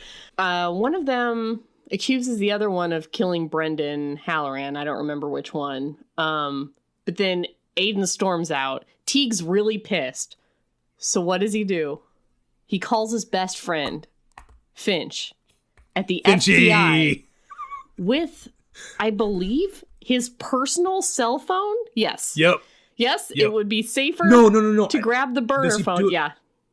Okay. He does it this time. I was wondering if we were that far, because I knew that there was one where he's like, I really just don't have time to get the burner. Yeah, that's what it was. Okay. It would have been safer to grab the burner phone like he had every other time he'd called Finch, but he wasn't in the mood to jump through those hoops. Are you fucking kidding me? I can't be walking to other rooms and grabbing burner phones. Yeah. And then he says that when Finch picks up, he's like, sup, Teague? And he's like spooked that the FBI knows his personal cell phone number. I'm like, of course the FBI knows your personal cell phone number, man. Yeah. Duh. Even the summer intern who's doing your case analysis knows your fucking personal cell phone number. You idiot. And then, all I could think was, you know who else is tracking your personal cell phone? Your dad, I'm sure. There's no way you, Teague O'Malley, have any phones that are not being tracked by your dad unless you bought them at Walmart and threw them away every day. I just, this always goes back to, these are people I'm starting to like at this point in the book, and then they are so stupid. Mm-hmm. They're so dumb. Unless you bought it in the checkout aisle of Walmart, used it outside the store, and threw it in a trash can right there. In a Walmart trash bin. Your dad is tracking this phone, man. Yeah. Anyway. Because here's the thing. He's tracking you with a person as well. Dad, the concept that you're talking to the FBI and your dad is like, we don't need to put a tail on Teague. We're not worried about him. Because also, and I think we skipped over this, that he's really worried that his family might figure out that he's getting an MBA or some shit. Yeah. I don't know. Crazy. Or that he has his own apartment somewhere else in Boston. Well, they're like, they give me all this freedom. They let me have this apartment. I'm like, wow, quite a leash all the way across Boston. Yeah. But also, in the same fucking town. They haven't even given you that leash. They fucking know if you're getting an MBA or if you have another apartment. Also, he's placing this call in his house, in his dad's house. There's no way there isn't cameras all fucking over that house. Come on, man. Yeah. Yeah, not great. I'm glad that he's looking for a degree in not mobster shit, because he's bad at it. He's going to need a job somewhere. He cannot cut it in this line of work. I want to emphasize, though, I think Teague is better at mobster shit than Finch is at law enforcement shit. So yes, just yes. Yeah. Because Finch is fucking terrible. And really, this call, I don't know what the point of it was. I still think that they randomly are sprinkling Finch in to be like, don't forget, we've got, because we're not there yet, but they got to set up the end. Yeah, fair. And if there's not contact at some point with Finch. Mm-hmm. But he calls Finch just to be like, hey, we're at war with the Hallorans. You knew that, right? And Finch is like, yeah, dude. Yeah. We're the FBI. The Irish Underground is a high priority for the Boston office of the FBI, dude. Yeah, we know. As we understand, anytime 13 very Irish people get together, we're on it, okay? So you don't need to worry about it. Have you seen The Departed? All of you are informants. We know. You know what? That's perfect. You know who Finch is? Because Mark Wahlberg sucks. Finch is Mark Wahlberg. Fair. All right. So what happens next? Oh, then we find out that Callista's fucking hiding, or Kerrigan's fucking hiding in a closet and totally knows Teague's a CI, so that's great. Yeah. Callie's doing a treadmill workout. She basically is so sexually frustrated. The treadmill's not working for her. So she texts Teague and she's like, I have to see you. And he's like, I have a secret apartment in Boston. Here's the address. And then they meet up at the secret apartment and I think he cooks for her. Yeah, he goes to the market and gets groceries and makes her a little meal or whatever. And then by the way, before we get into what I thought was extraordinarily good, bang play, we've got to go back to one of the stupidest sentences ever written. Okay. In the English language. All right. Which was when Kerrigan finds out that Teague is like, talking to the feds. Mm-hmm. She goes, this is word for word. If her father ever found out what she did on the nights she slipped her protection. Oh, I'm sorry. This is a different one, but I'm going to say it now anyway. If her father ever found out what she did on the night she slipped her protection, he'd ship her off faster than she could say fucked. Why would she say fucked? I don't know. But I think the sentence you're looking for is Teague was selling his soul in the process. Once the feds got their claws in you, you were never truly free. And that was the best case scenario. If their father found out, ... he'd kill Teague. Like, yeah, you think? Yep. You think? Yep, that was the one. Yeah. Yep. He's got 7 kids. He doesn't need this one. I got more Teagues. Yeah. I got all kinds of Teagues. Yeah. I got Aiden. I got Killian. I got Devlin for a while. It's going to be fun. For a bit, for a touch. Okay. Talk about Devlin the telegraph pass, but whatever, we'll get there later. Whatever. So they meet up at his apartment. He's very like, we're not going to have sex tonight because I want to do this the right way. I don't know if he's like, wait until marriage. I don't know what the deal is. He's trying to build a steady foundation for their marriage, so he doesn't want to have sex, which I do not understand. I appreciate what the sentiment was going for, but it made no sense. I wrote, this makes no sense. But that's fine. They do some more oral stuff. They do some more finger banging. We get a blowjob. It's good. It's all good stuff. It's really good. Yeah. It's really good. Like, they are both talented. Yeah. Katee Robert can write a sex scene. I will say the only thing was, and I don't know if it was in this one or some of the other later ones, where, like, she'll throw in a cuss word in the dirty talk that I'm like, you don't have to swear there. Like, it sort of just didn't flow with and maybe it was the reader that was not flowing with me. I actually, in here, I had a note that says, I do not like her employment of curse words. And the sentence I did it on was, the common sense was quick to jump in and say that rushing things with the woman he was supposed to spend the rest of his life with wasn't building the foundation in the most effective way possible. Sex was all well and good, but he wanted this shit between them to be about more than that. I'm like, you don't need to say shit there. There's no reason why. No, and then like when they're getting down a couple of times, she's like, fuck Angel, and you're like, no, if you're gonna waste me with Angel, just say Angel, like, just get it over with. This is where she starts smooching up on his scars. He has a bunch of like child abuse scars going from his dad being a total dick. Which they really didn't get into, but that was kind of one of those really intense to just scratch the surface on the child abuse cutting with a knife thing. Right, yeah. Then the next day she goes home, and when she gets there, Teague's mom and Kerrigan are there to take her out to do wedding planning stuff. That doesn't super matter. But while they go out and do wedding planning stuff, James calls Teague. James Halloran calls Teague and says, come over to the Halloran place and we can meet and talk about it. And Teague basically says at the end of this conversation, if I can figure out who killed your brother, will you call off this war? And James is like, sure. It's kind of arbitrary, but it works for the plot. It's fine. Well, it's the thing that was arbitrary to me, too, and I get that they're trying to... And I'm going to stop making the same point over and over again. But, like, okay, you're going to have this meeting on their turf with no protection. You're not going to have this meeting in Boston Common. Mm-mm. You're not going to do it somewhere where you can't get boxed in. Gotcha. Great call, team. Yeah. You're awesome at mobbing. He trusts James, I guess, but he also doesn't want his dad to know that he's having this meeting. So I kind of see that, but also just bring but you there's got to be a bar, guy though. That's Teague's guy. Yeah. Yeah. At least bring one of your guys and do it somewhere on neutral ground. Neutralist, it can be in a bar, but you're not going to go to the Halloran Ranch to be like, hey, I'm sure once James turns his back, none of these 45 guys that are in here that want to murder me are going to do anything. And guess what happens, you guys? Shit, did I just blow it? Did I just... Spoiler alert, guys. Teague gets fucked up. Yeah, Teague leaves the bar. He gets fucked up by Ricky and the boys. But we are. She was very clear. Teague can punch. He was much stronger and sexier than the assaulters thought he was going to be. His muscles were very firm. You're really getting the hang of this.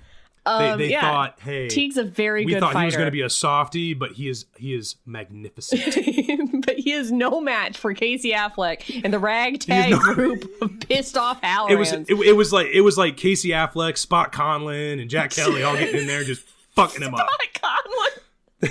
They had like all Brooklyn. kinds of shit. Spot Conlon. They had guys coming in from everywhere just to fuck this guy. Don't fuck with Spot Conlon now. He's coming in. Fucking dude, HB's like, if you got that joke, like gold medal award. All right, okay.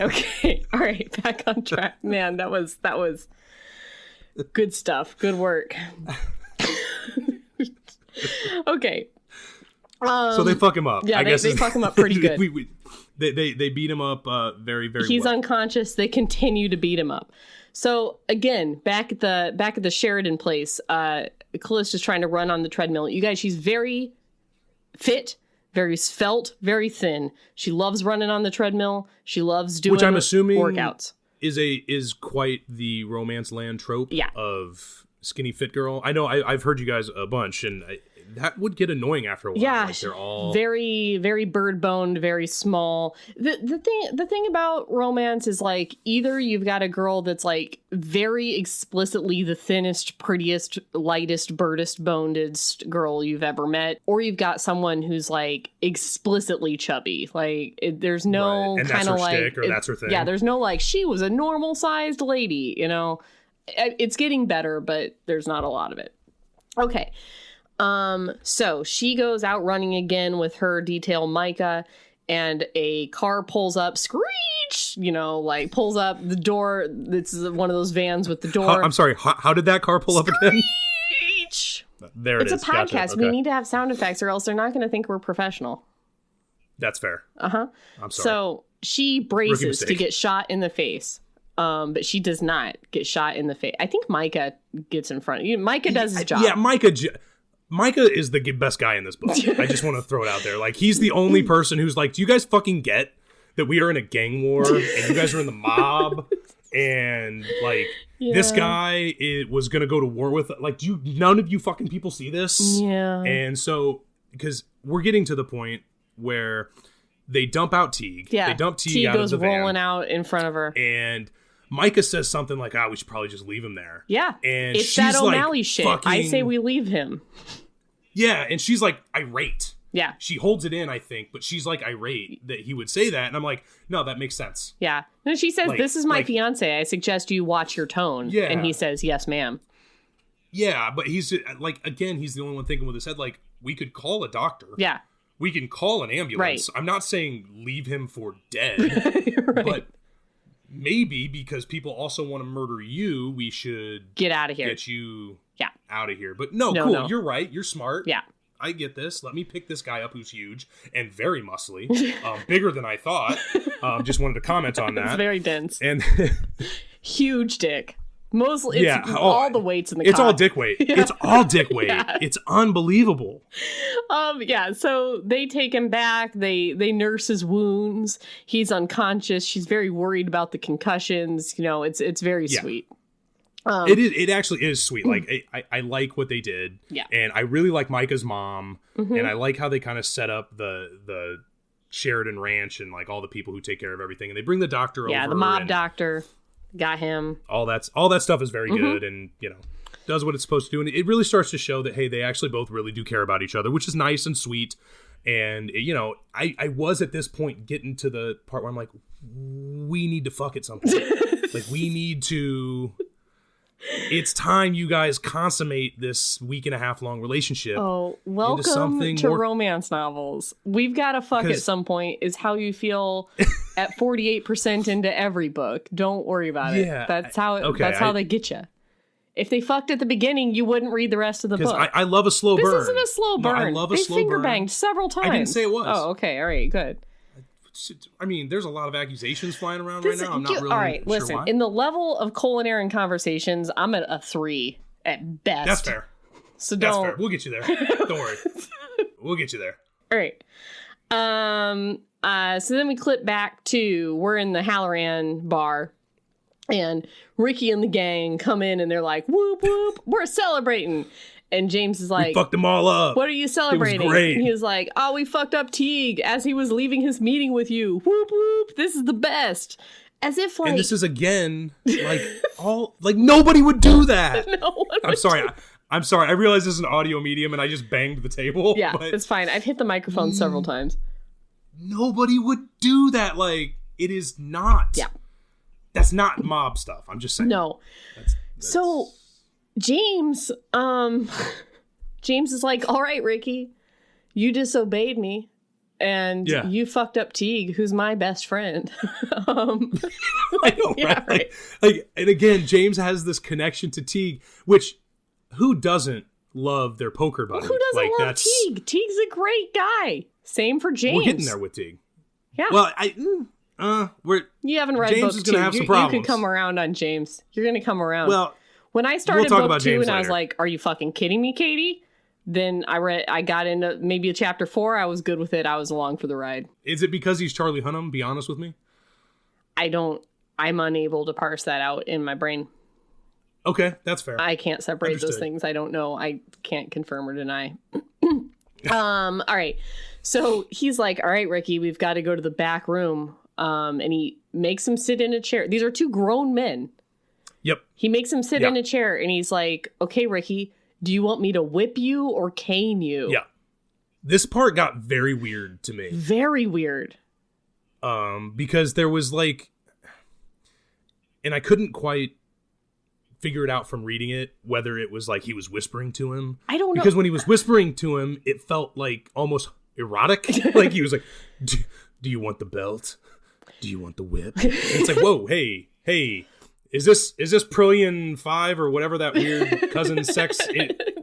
I don't understand how two grown-up mafioso brothers, one of which is a loose cannon, he gets him to just go in here willingly, sit down in the chair and be like, yes, sir, I'll take the cane. Like, I don't think Ricky's doing that. I think Ricky's fuck off, man. You don't get to beat me. I don't remember if James has been bestowed with Brendan's job, it's been for like 48 hours. Like, this is not like under James Halloran's reign as number 2, you don't do this shit. Like, this is... Yeah. It makes no fucking sense. I could have really done without that chapter, especially for book 2, because, like, it kind of never left my brain that, like, James just beats the shit out of his brother a lot. Well, because James is a terrible person. Yeah, fair. I gotcha. I mean, he's just awful. But you know what? So he loves Kerrigan. No, well, I think I can disprove that later in the pod. Falls in love with Kerrigan. I think he likes sexing Kerrigan. I think from what I understand, he enjoys having sex, which, by the way, they have sex far quicker than Callie and T. Yeah, but that's just their style. Which is, well, that's a good style. All right, okay. So the next morning they wake up, Teague's like, he's very hurt. He's got broken ribs. He's got a concussion. It's a lot. He's like, I got to get out of here. That's what happens when you have 1.2% body fat. Is they're going to get to the ribs real quick. You can't, I mean, nothing you can do about that. Yeah. But yeah, I did find it funny. He's like, fuck, I can't miss mass. Yeah. He's the only way that he's allowed to miss mass is if he's in a coffin. Which is a very classic mob trope in everything. Yes. I'm sure not just romance mob, but like all mob. So I was kind of okay with it. But it was like, I mean, dude, you've got like a collapsed lung or some shit. Like you could probably hit maybe the 5 p.m. Yeah. I don't really know that you got to be there for the 7:30, but that's fine. Okay, so he goes to mass. And there was some cute banter at that point too between them. Like there was continuing to like forge the relationship and all that stuff. But yes, he goes to mass, looking great. Then he does look great. He puts on a suit. He makes it work. Because she does describe it as like this suit just suctions to his body and stuff. I'm like, So at mass, he's leaving mass. This is mafia, Irish underground, mass. You've got all the O'Malleys are here. They're coming out of mass. And guess who's outside leaning against a tree, waiting for Teague to come out again with his whole fucking family outside mass. You guessed it, guys. It's FBI agent Finch. This time, though, what Erin's skipping over, this time he's actually wearing a big foam finger that says, "Hi, Teague," with a hat that says, Agent Finch on it. It's very weird that he would choose that to wear, but yeah, it is interesting that he made that choice because you'd think he'd want to blend in, but Teague's like, "What are you doing here?" And Finch is like, "Maybe I'm praying for my immortal soul." And it's like, what? Or maybe I'm fucking terrible at my job. And then this exchange is for nothing. Like, yeah, no, there's Teague's no point just of like, this "Hey, are you going to interaction. arrest all those guys for like doing the drive-by and everything?" And Finch is like, "I don't know." And Teague's like, "Are you just waiting for it all to hit the fan so you can arrest all of us?" And he's like, "I don't know." And then he like disappears into the shadows. And it's like, of course that's what the FBI is doing, Teague. Well, and at this point I wanted to be like, Katie, we get it. The FBI's around somewhere. Yeah. But this is where I still feel she's like, remember, the FBI is always going to be there. So when I use them later, it's okay. And I'm like, again, I think if Teague really wants to get out, and that's something we haven't talked about a ton, is like one of the things they have in common, Teague and Callie, is they both want to get out. Yeah. They both hate the life. Callie's been trying to go legit forever. She's a great restaurant manager, apparently. Very great at restaurant management. They both like continue to have this inner monologue of like, oh, Ronan and I used to have this idea that we'd catch a plane and go get out of the life. They all went out of the life. So it would make much more sense if instead of Finch always very conspicuously tracking Teague down, if Teague was always the one like sneaking away trying to contact Finch to be like, is this enough to get me out? Can this get me out? Again, on a burner phone though. Yeah, please. no, yeah. Should not be putting up like, on his cell phone that's attached to the family plan. You should pass on that. But also, like, Teague's not giving Finch any information that's usable. He's just calling him and being like, you know about the war? Yeah, we got war going on and stuff. Are you aware of my marriage? Like, this is not usable FBI information. We've got you hear about that drive-by? Yeah, that's a local jurisdiction problem. I'm just letting you know. Sorry, we can't step in on that. Can I also jump back to one real stupid thing that makes me think that this person had never heard about the mafia is when she talks about what the families do, it's always like they have illegal stuff. They've got items of an illegal nature. Well, what's about to happen is they're about to do the hit on the Halloran warehouse where they keep all of their illegal stuff. Yeah, they don't even call it merchandise. It's always like a random noun of like illicit goods. We've got illicit goods. That's the one. Like it's illicit goods. Okay. It's the warehouse. It's the warehouse, guys. The warehouse where they keep all their illicit goods. Again, I feel like they're traveling in like, illegal Nacho Libre DVDs or something. Right. Again, wait, I just want to say to people who are less acquainted with criminal justice, this may be a wider, I don't know. I just feel like maybe we in particular were taken out of a little more than the average reader. All right, so Callista, so they're the Sheridans and the O'Malleys are teaming up to do a strike against the Hallorans. And Callista suggests to her father, Colm, hey, how about we hit their warehouse where no one is so we don't kill anybody? And Colm's like, you know what? That's a really great idea. So that's on. Okay. And then that was the only like legitimate idea of this entire book that made sense. Yeah. It was like, okay, yeah, blow up their supply chain of illicit goods. The idea that both of the rival families in the Irish underground know exactly where the Halloran warehouse is was a little bit rough for me, but that's fine. Especially since they don't explain that all their shit they would all have moles. Yeah. They would all have moles. All their shit is located together in one big downtown spot. Boston warehouse. That's what you do. Well, it's cheaper rent that way. You don't want multiple rents you don't want to hide that everywhere. You want to hide that in one place. It starts to extend the overhead. It's just tough. So then they get together again where she brings over pizzas to his secret apartment. And I believe this is sex time. Is that correct? Yeah. Yes, it is. It is finally on, you guys. He finally lets her have sex with him. Yes. She wants to have sex with him. Or no, he wants to have sex with her, but she wants him to take it easy, eat pizza, watch movies, and heal his broken ribs. And he's like, no, I need to put it in you right now. And she's like... Well, no, you're missing, again, one of, like he's a bit of a Mac. I'm going to give that to him, okay? And he's like... Are you referencing Mac as far as me, Erin? What? Oh no, I'm sorry. Like a Mac, like a pimp, like a. Okay, I couldn't tell which way you were going with that. No, like man's got a little game. Is my point. Listener, Cole has called me Mac since 2004. So. Yep, that is true. No, that was a legit question. All right.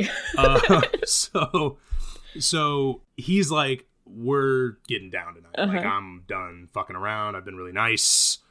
We're gonna do some intervaginal play. Awesome. And she's like, no. I want you to get better. Okay. Yeah. So you're gonna eat my pizza, and we're just gonna watch some movies. Yeah. And he just looks at her and he's like, well, I'll negotiate. And I was like, oh, my boy. Yeah.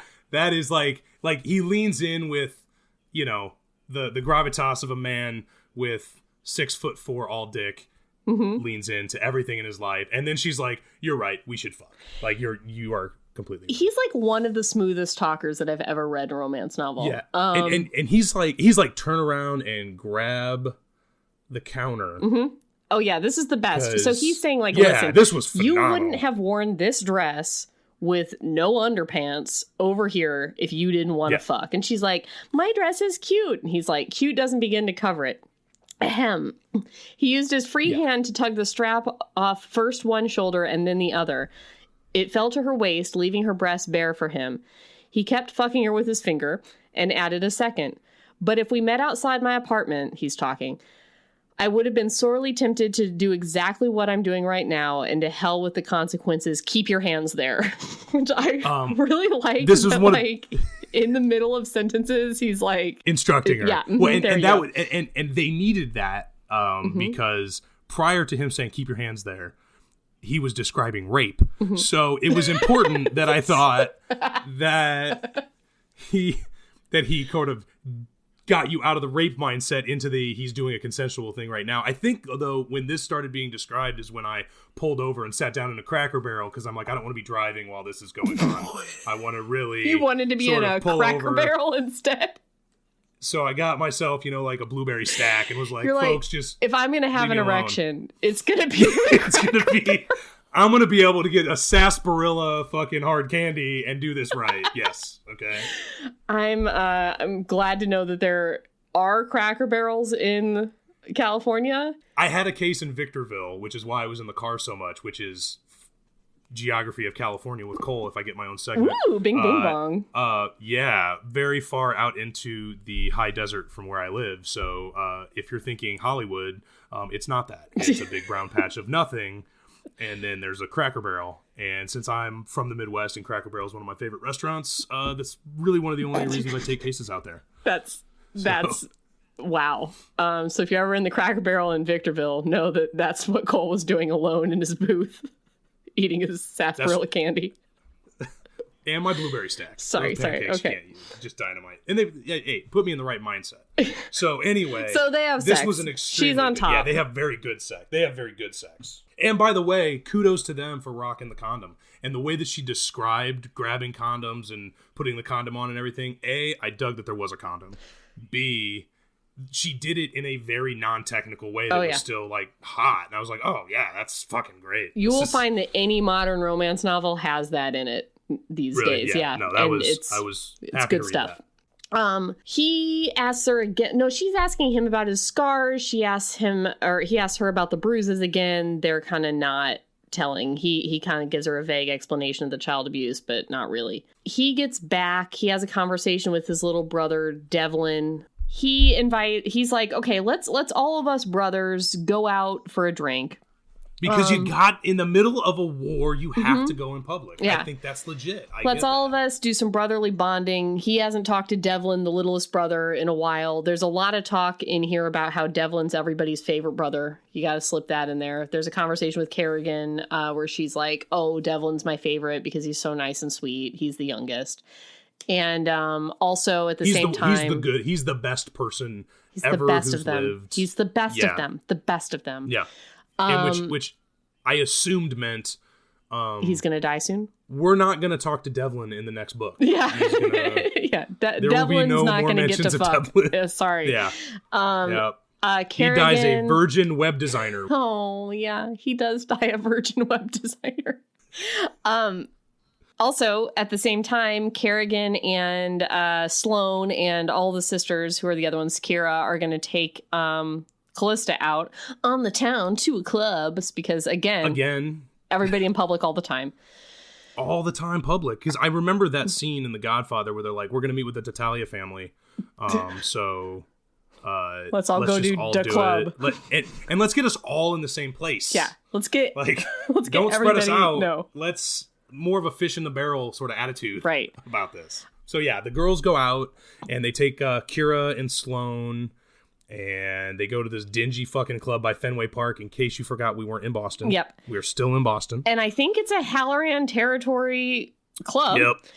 Meanwhile, the Hallorans have been struck at their warehouse, so they're going to strike back at the, whatchamacallits, the O'Malleys. So two things happen simultaneously.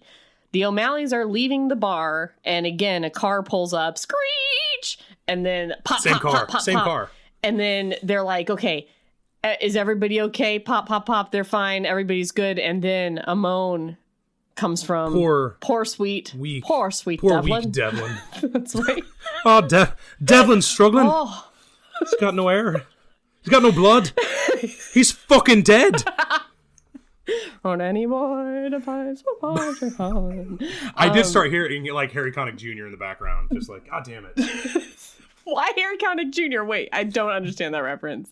Because in every movie he was in for like the first, 5 or 6 he was in, he had to sing "Oh Danny Boy." Like there was no, they even sneak it. Yeah, they even sneak it into Memphis Belle, where he's like, "Oh, we gotta have a random fucking scene that doesn't mean anything, but we have Harry Connick Jr. and he's gonna sing "Oh Danny Boy." He does not sing Danny Boy in Hope Floats, and that's basically my my beginning and end of Harry Connick Jr. Correct. Okay, so Devlin's dead, guys. He's dead. Everybody's very sad about it. I wasn't. I thought it was about time. I was sick of hearing about that bastard. He was too good. He made me feel bad about myself. He was too good. The good die young. So now we're back at the bar. Kerrigan goes to get a drink at the bar, and she spots a sexy man. Well, and she's got this like weird internal monologue where she's like, I think skin starved was the word that was used. Yeah. Kerrigan's a slut, which was is a great. Yeah, no, she's a goer. Yeah. And it's great. Like, I love that about her. But she's like talking to herself like, I'm so chaste, but I need to fuck. Like that. Okay, that's something. And so she spots the best looking biker who's ever been a biker. And He's danger personified, and she wants him. That is a Yes, sentence. I should let Erin describe this because right now she is like, getting a little redder than usual. Just thinking about how dare you, the majesty, the magic that James Halloran. Let's see. The man who spoke was big enough to give even her brothers pause. So he's maybe even bigger than the O'Malleys, which is something. Which is weird because not a small clan. No, no. Had an air about him that promised more danger than she could possibly handle. It wasn't his plain white t-shirt. Which means he's a dick. Yeah. Like, or faded. Like, he's like shouting at the bartender like, about fucking time. Yeah, he does. That was our introduction to him. Yep. Because she's like leaning in, trying to show the bartender her tits so that he'll get her a drink. And he's like, good luck, because I've been waiting for fucking ages. Yeah, it's like, calm down, dude. You are a dude at a bar. That's part and parcel of the whole gig. Yeah. Faded jeans. Even his short, scruffy beard and long blonde hair wouldn't make her give him a second look. But no, it was blazingly apparent in every line of his body, in the way he held himself, as if ready for a fight to break out at any second. And the way he was that asshole in the bar who's like arms crossed, like, you step on my foot, I'm gonna fuck you up. Like, that's who James Halloran is. Some girls are into that. And Kerrigan's one of them. I'm talking to one right now, apparently. How dare you? I do know the real Erin, but I know that this description of him with the blonde hair and the chiseled, like, is chiseled at this point like chubby? Is there a more chiseled thing that they get to for the really fit people? No, I don't know. Square jaw is very prevalent in romance. Yeah, chiseled, yes. Pecs the size of satellite dishes? Yes. Anyway, danger personified. She wants him. So she's basically danger personified. I'm into it.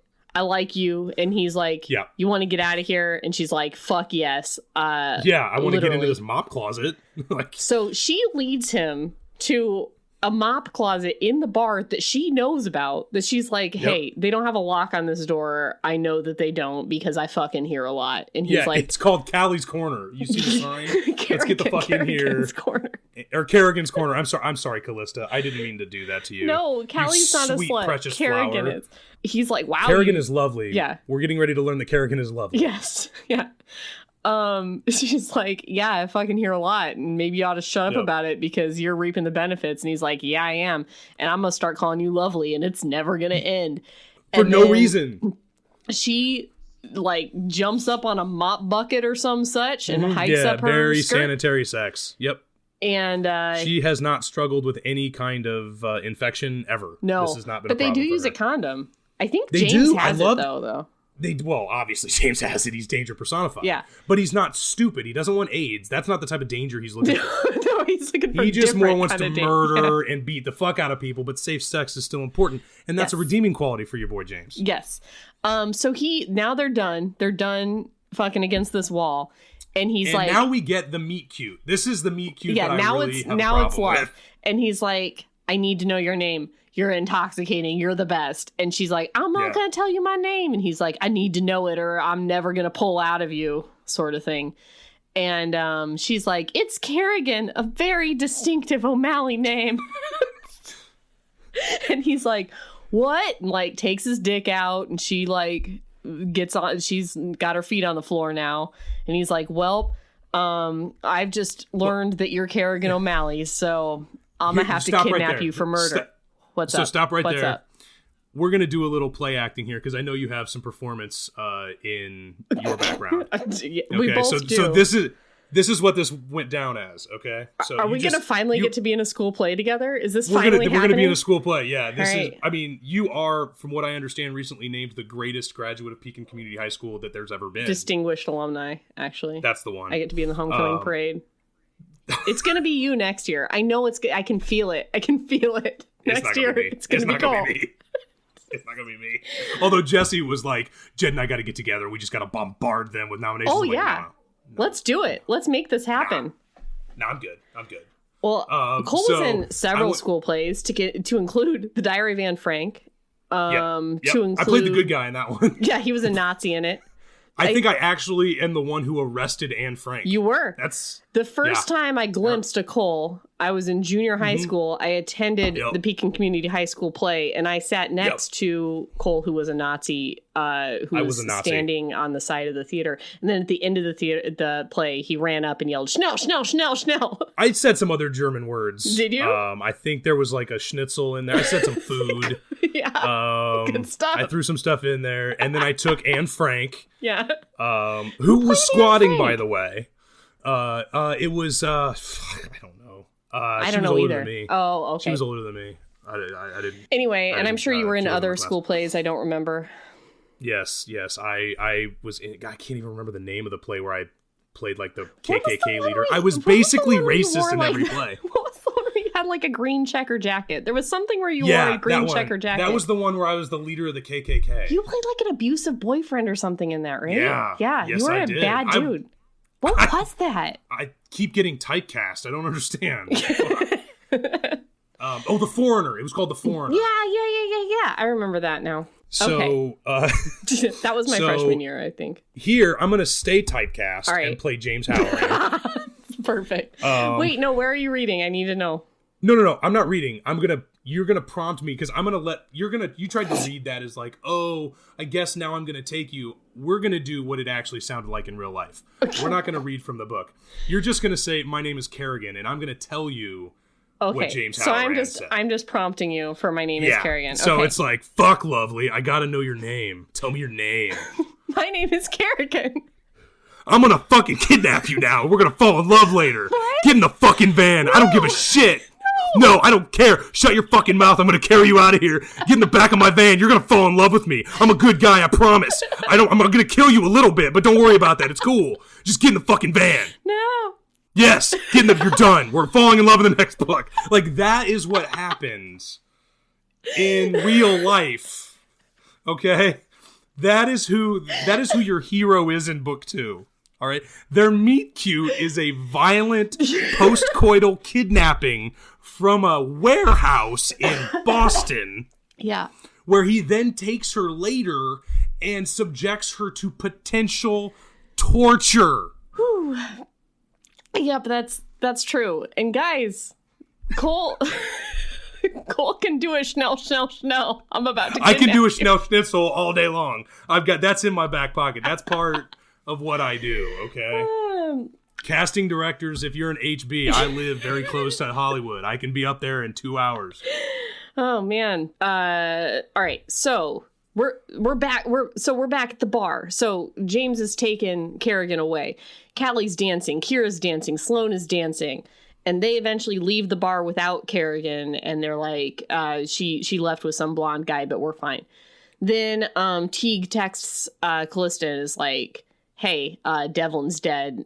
Come over here quick. And so she does. And they hug. And it's very sad. That's when they get married. Yeah, they do this bizarre shotgun wedding. Yeah, where he's like, I know a judge. Yeah, I got a judge. I got a guy. And they do like a shot because he's like realized that life is important. Right. So they get married that night, and then they go to Teague's apartment.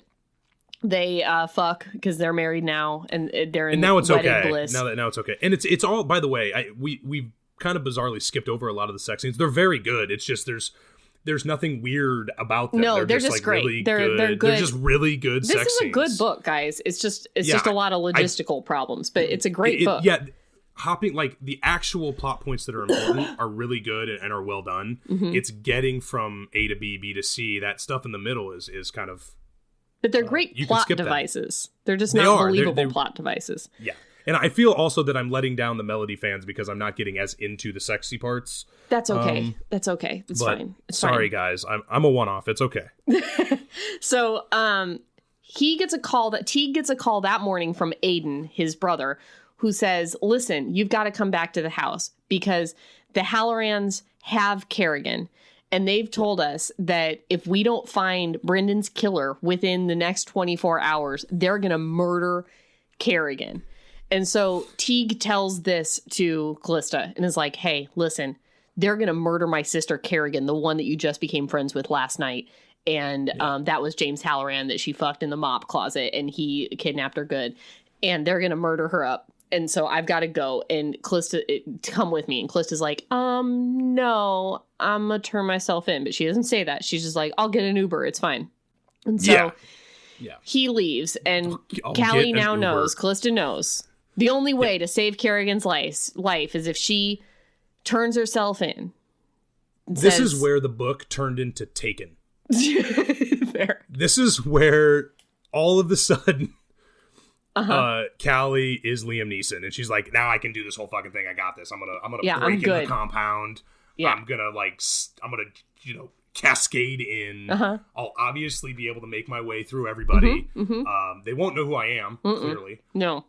Sheridans are very insulated, it turns out. Yeah, I will find Kerrigan, obviously. I'll put her in my little backpack. Right. I will carry her out. Yes. It'll be fucking great. Everything's going to be good. It's fine. They're going to release her and it's going to be fine. She does think to herself, okay, it's James that made this deal and Teague trusts James, so maybe I can trust James too that he actually will release her. So we clip back to James and Kerrigan, just hijinks, man, just hijinks back at the house where she's trying to get away and she's upset. And Ricky's trying to rape her and James is like, stop trying to rape Kerrigan. No one's raping her.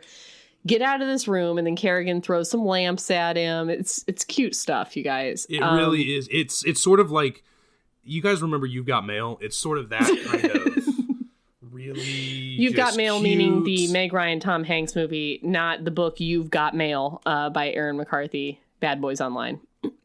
Yeah, definitely the first one. Yeah. I'm going to assume that what you told me was a real thing. By the way, did you write a book or is this the other author? This is the other author, Erin McCarthy, and it's episode 2 if you ever want to listen to that. Oh, I've listened to that. Audio quality is terrible, but... Okay, so he handcuffs her to the bed and she's like, what, are you going to rape me now? And he's like, I would never rape you, which is very sweet. He would totally rape her. Yeah. He described...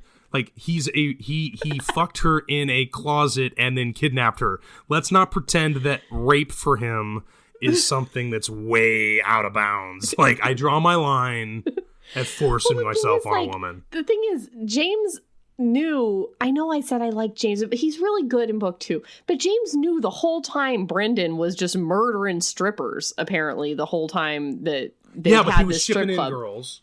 He was shipping in girls. And he was just replenishing more and more strippers for Brendan to rape and murder and rape. And James had no problem with that. But he draws the line at personal rape of specifically Kerrigan. Which I think is just him trying to have sex with her again. I think it's just a line. Yeah. I think it's like, no, baby, I don't rape. I'm not a raper like that. That's what he's saying. Yeah. So he tells her, you're safe as long as you're here in the Halloran house. As she's tied to a wall. Like, she feels very safe. Yeah, she feels super safe. All right, so then Teague goes back to the O'Malley residence where they have the security camera footage of the Halloran's bar. How they got it, who knows? I don't know. But they've got it. They've got the security footage. And this would have made sense to have been a phone call from Teague to Finch to get that. I'm just saying. Fair. Yeah, agreed. But I think that I haven't read the Aiden book yet, but Aiden clearly has FBI ties as well because he's fucking somebody in the FBI. So maybe that's how that happened. Don't know. Don't care. So they review it. Teague's like, zoom in. And Aiden's hilariously like, no, the brother that knew how to zoom in died. You can't just be clicking that plus button in the corner there. No, Devlin's dead. No one here has the computer skills to zoom. Nah. But that's fine. Tegan sees the video, Teague sees the video and is immediately like, oh no, that's Callista, 100%, that's my wife. And Aiden's like, wife? And it's like, we don't have time for that. That's definitely Callista, my wife. And then guess who's on the phone? Callista, his wife. And she's like, listen, I murdered up Brendan, murdered him in the face. And he's like, I know, I just saw with the a video. Desert Eagle. She should have said that again. Yeah, she really should have said with the heaviest. She's not giving her the biggest fucking gun. She basically gun. shot him with a tank. Yes. With a prop from Romeo and Juliet, Leonardo DiCaprio version. I shot Brendan Halloran. John Leguizamo handed me... I was so afraid Johnny Legs wasn't going to get brought up today, but here he is. He's with us. Anyway, she's like, I'm turning myself in. And Teague's like, no, don't turn yourself in. Don't do that. And she's like, I'm going to do it. And she hangs up the phone and then she turns it off. And Teague's like, oh no, how will I find her? How will I know where she is? And it's terrible. She walks into the Halloran bar and there's James Halloran. Oh, wait, no, she has to say, I want to see James Halloran. And they're like, James. Okay. And they go get him. Spot and the crew are like, we'll respect that. We'll get him. And she's like, hey, what's up? I'm Callista Sheridan. I murdered your brother. And he's like, what a funny joke. And she's like, no, I straight did that. And he's like, oof, that's bad. So he takes her. He was such a good guy. Yeah. I can't believe you did that. Well, he is his brother. So he takes her back to the house and he throws her in the same room. Throws her into the same room with Kerrigan. Doesn't bother to cuff up Callista. Nah. Well, that's the no rape room. That's why they threw them in the same room. They've got clearly marked rooms for captives, and she's in the no rape room. So Ricky and the boys know they can't rape in there. Things that are in this room: a bed, furniture, an ashtray, change, lamps, like normal shit is in this room. A window. There is a window in the room where he throws these two women. That locks like all other windows from the inside, so it's very easy to go ahead and just go right out that window. Just unlock that window. So at some point, Ricky and the boys come in and they're like, hey guys, we're going to rape you. And then James comes in and is like, no rapes, get out of here. Yep. Can't be raping in here. Nope. How many times I got to say it? God damn it. No rape room. So basically over at the O'Malley compound, the Sheridan O'Malley compound, it's decided that Teague's going to sneak into the Halloran residence as he did when he played poker with James Halloran in his youth. And then by the way, I think there was a mention though that like they stopped playing poker together like a year ago. Yeah, whatever. I feel like there was that. I was like, you guys are pretending like you played poker together 42 years ago and you never speak anymore. Yeah, fair. It was like a hockey season ago. Yeah, fair. Which is a year. So he's going to sneak in an hour before everybody else, and then and then they're going to do a full frontal strike. And Teague had to talk them out of it. They're like, we strike now, in the day, full, total, 100% obvious strike. And Teague's like, no, they'll kill the girls. And they're like, oh yeah, they'll kill the girls. You're right. You're right about that. Teague, good thinking, Teague. Using that brain for once. Using that brain. So back in the room, back in the no rape room, we've got a bobby pin. We're breaking out of the cuffs. Kerrigan and Callista, they're bonding. Like, they didn't search the girls at all. Like, they did just nothing. No. They're not. Nope. We get Kerrigan to put on some clothes that probably belong to James. And they hatch a plan too, you guys. And that plan is climb out the window after the sun goes down. That they can open from the inside. Right. And that they can climb out of and get to a garage and just hop down. Yeah, this is just like a nice little ranch. We're not talking about a gigantic house, apparently. I guess everything's on the same floor. Right. Yeah. And it's just like step out and walk away. So they've got to go into the hallway, go 3 doors down, get into that bedroom, and go out a window over there. And will link up to the garage where they can jump down. So they pick the lock, get out of the room. Very easy lock to pick. No one standing outside guarding that room. And when they get out into the hallway, there's James Halloran. And they're like, oh shit. Oh, I forgot to say, they've decided they're going to murder these women. Like, in front of everybody at dawn. Yeah, I didn't know if you were getting to that part, but I've been like biting my lip to be like, are we going to talk about the 1846 like Tombstone Dawn murders that they have planned? They need to make a spectacle. They need to make sure they're everybody hanging knows them in the town square at dawn. Yep. Okay, that is what we're doing. Yes. And they made this weird sort of like the boys need a show. Then. Oh, yeah, like nobody touches them till then. Yeah. Because we got to shoot fresh bodies. Right. No torture, nothing. No. Fresh bodies at dawn. Yeah, fresh bodies at dawn. It was fucking insane. Like, it made no sense. So then James comes in before they have their little plan, like before sundown. And remember, the last thing James said to Kerrigan was, you're safe. As long as you're here, I'm going to keep you safe. And then the next thing he does is he goes into this room and he says, yo, Kerrigan, say your prayers because you have till dawn. We're murdering you. I love that. It's like, you're not even going to mention the promise of safety from an hour ago. Well, like under his breath, he was like, you're going to be safe today. You will be safe on this calendar day. I see. Until 11:59, you're good. Right. So they leave the room, and then behind them is James Halloran, and they're like, shit, we're totally fucked. They're going to put us back in an unsecured room. And James Halloran just comes up and he doesn't say a word, and he just like grabs Kerrigan by the back of her neck and just smooches her, just gives her an open mouth smooch that's so sexy hot that even Callista is like, ooh, I shouldn't be here for this because they're really going at it. And then he releases her and then they go sneak out the window. I have 2 very quick girl questions. For me, you're asking me as a girl? Yeah, for you as a girl. This hasn't happened in some time. All right, here we go. So, number 1, never having been a kidnapper. No, come on. Not a lot. Okay, all right, okay. Not in a while. All right, okay. We're past the statute on that. Yeah, sure. 5 years? Yeah, it's not a big deal. So, never having kidnapped. Uh-huh.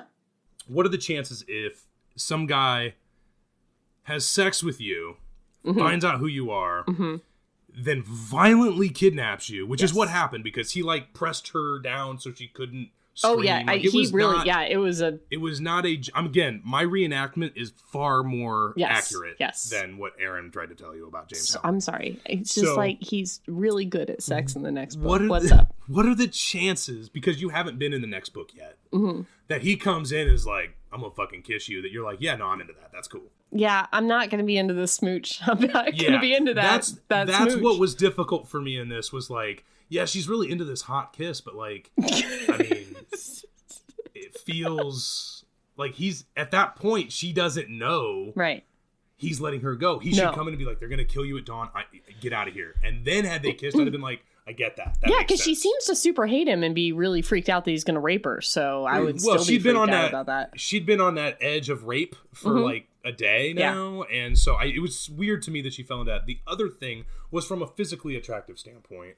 Another girl question, because this was brought up a few times far earlier. So Teague, 6'4", fit, very strong, tattoos everywhere, bristle, the whole deal, very attractive, right? Matt Damon, 100%. Yeah, that's all good. So 5'9", Katee Robert describes his knuckles on multiple occasions. Yeah.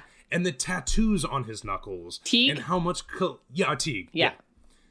And how much Callista wants to get to know the knuckles. And I'm sorry, are knuckles a thing for women? Is that knuckles a thing? Are not a thing. I didn't think so. But I was like, first of all, knuckles is not an attractive word to see or to read or to hear. Fair. So why would you put it in a book? Like, if you want to say fingers, that's a little better. But...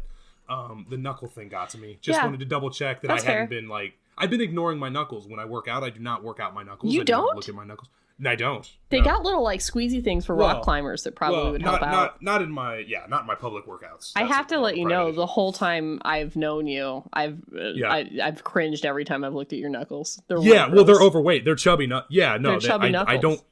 I miss Knuckle Day every fucking time. And I started to feel bad about myself because, like, in the first 5 chapters, I'm like, she will not fucking shut up about this guy's knuckles. Yeah, you should feel bad about yourself. All right, kidnapping kiss, and don't worry about the knuckles. Got it. Sorry. Yep. Back into the escape. Yeah.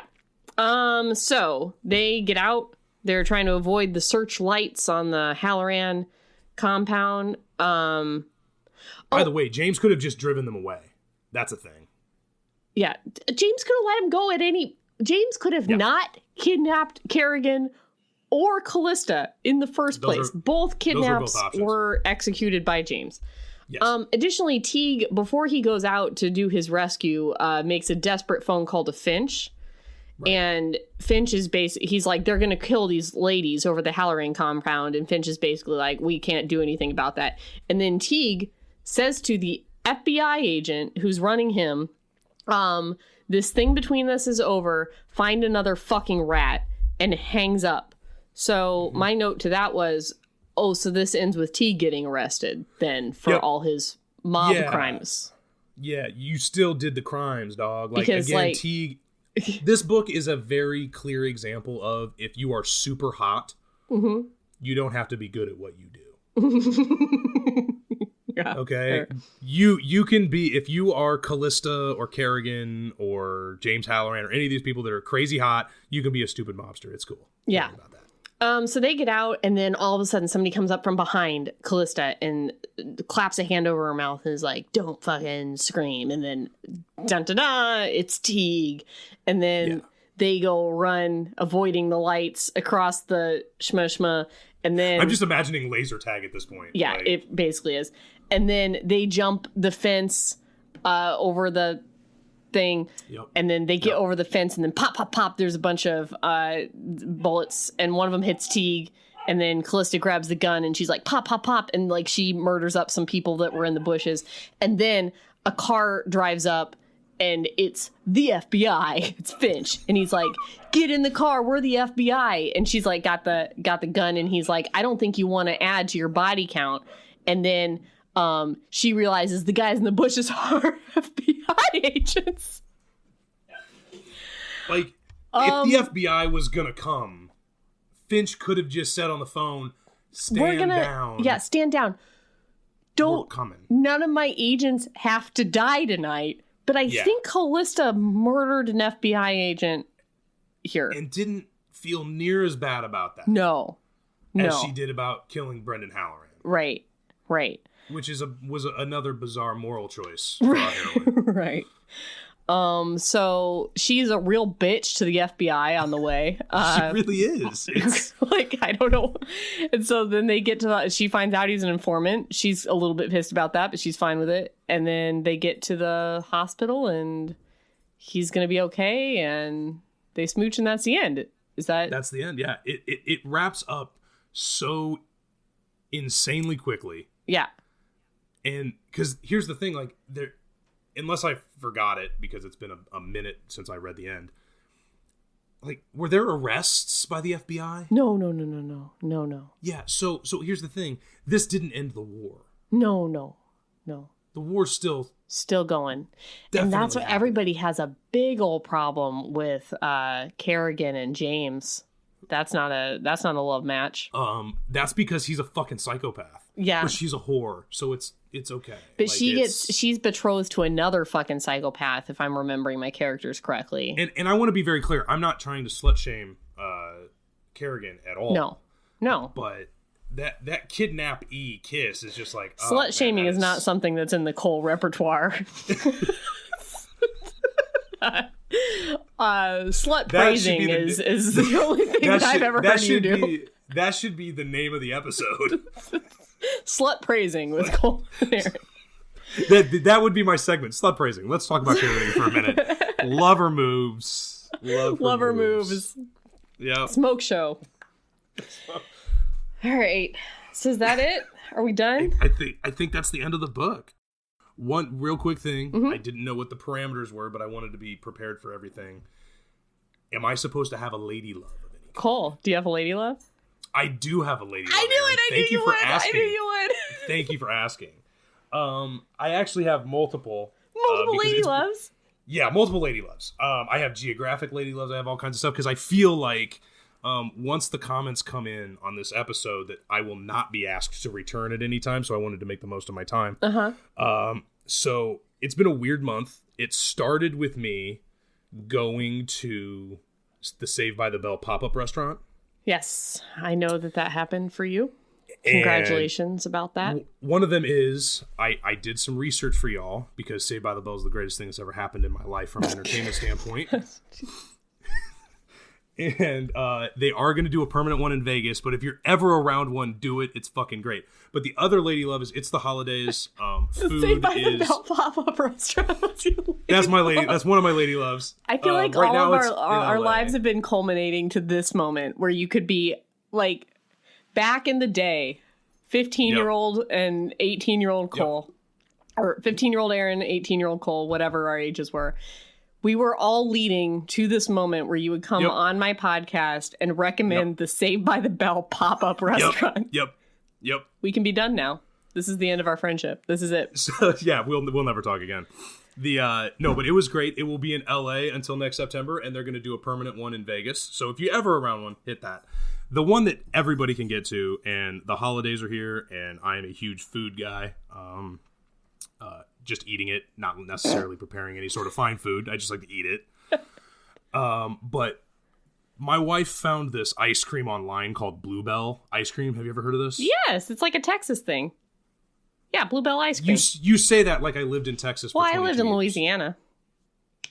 With me? Like, I wasn't there. It's fair.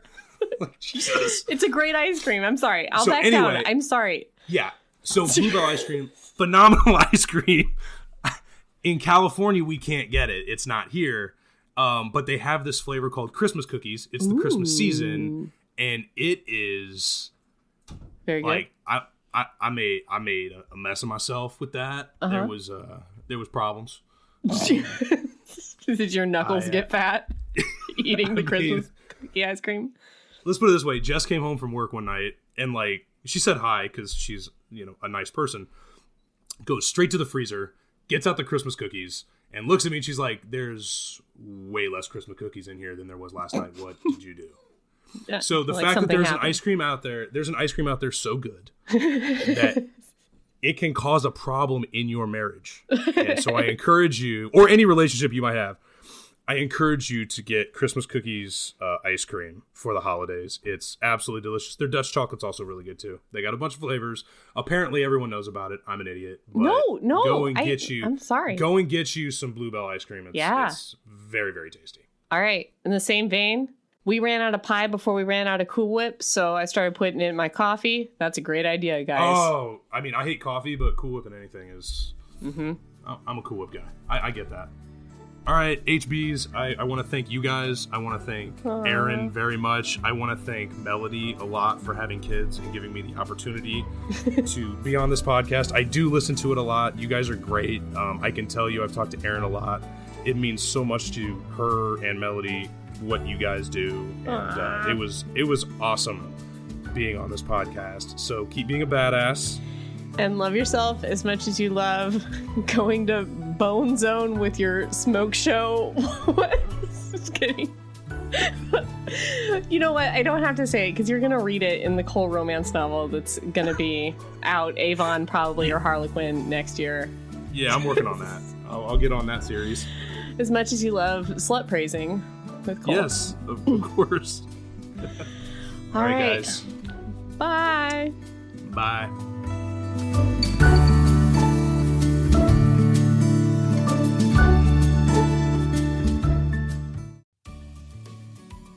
Hey, you.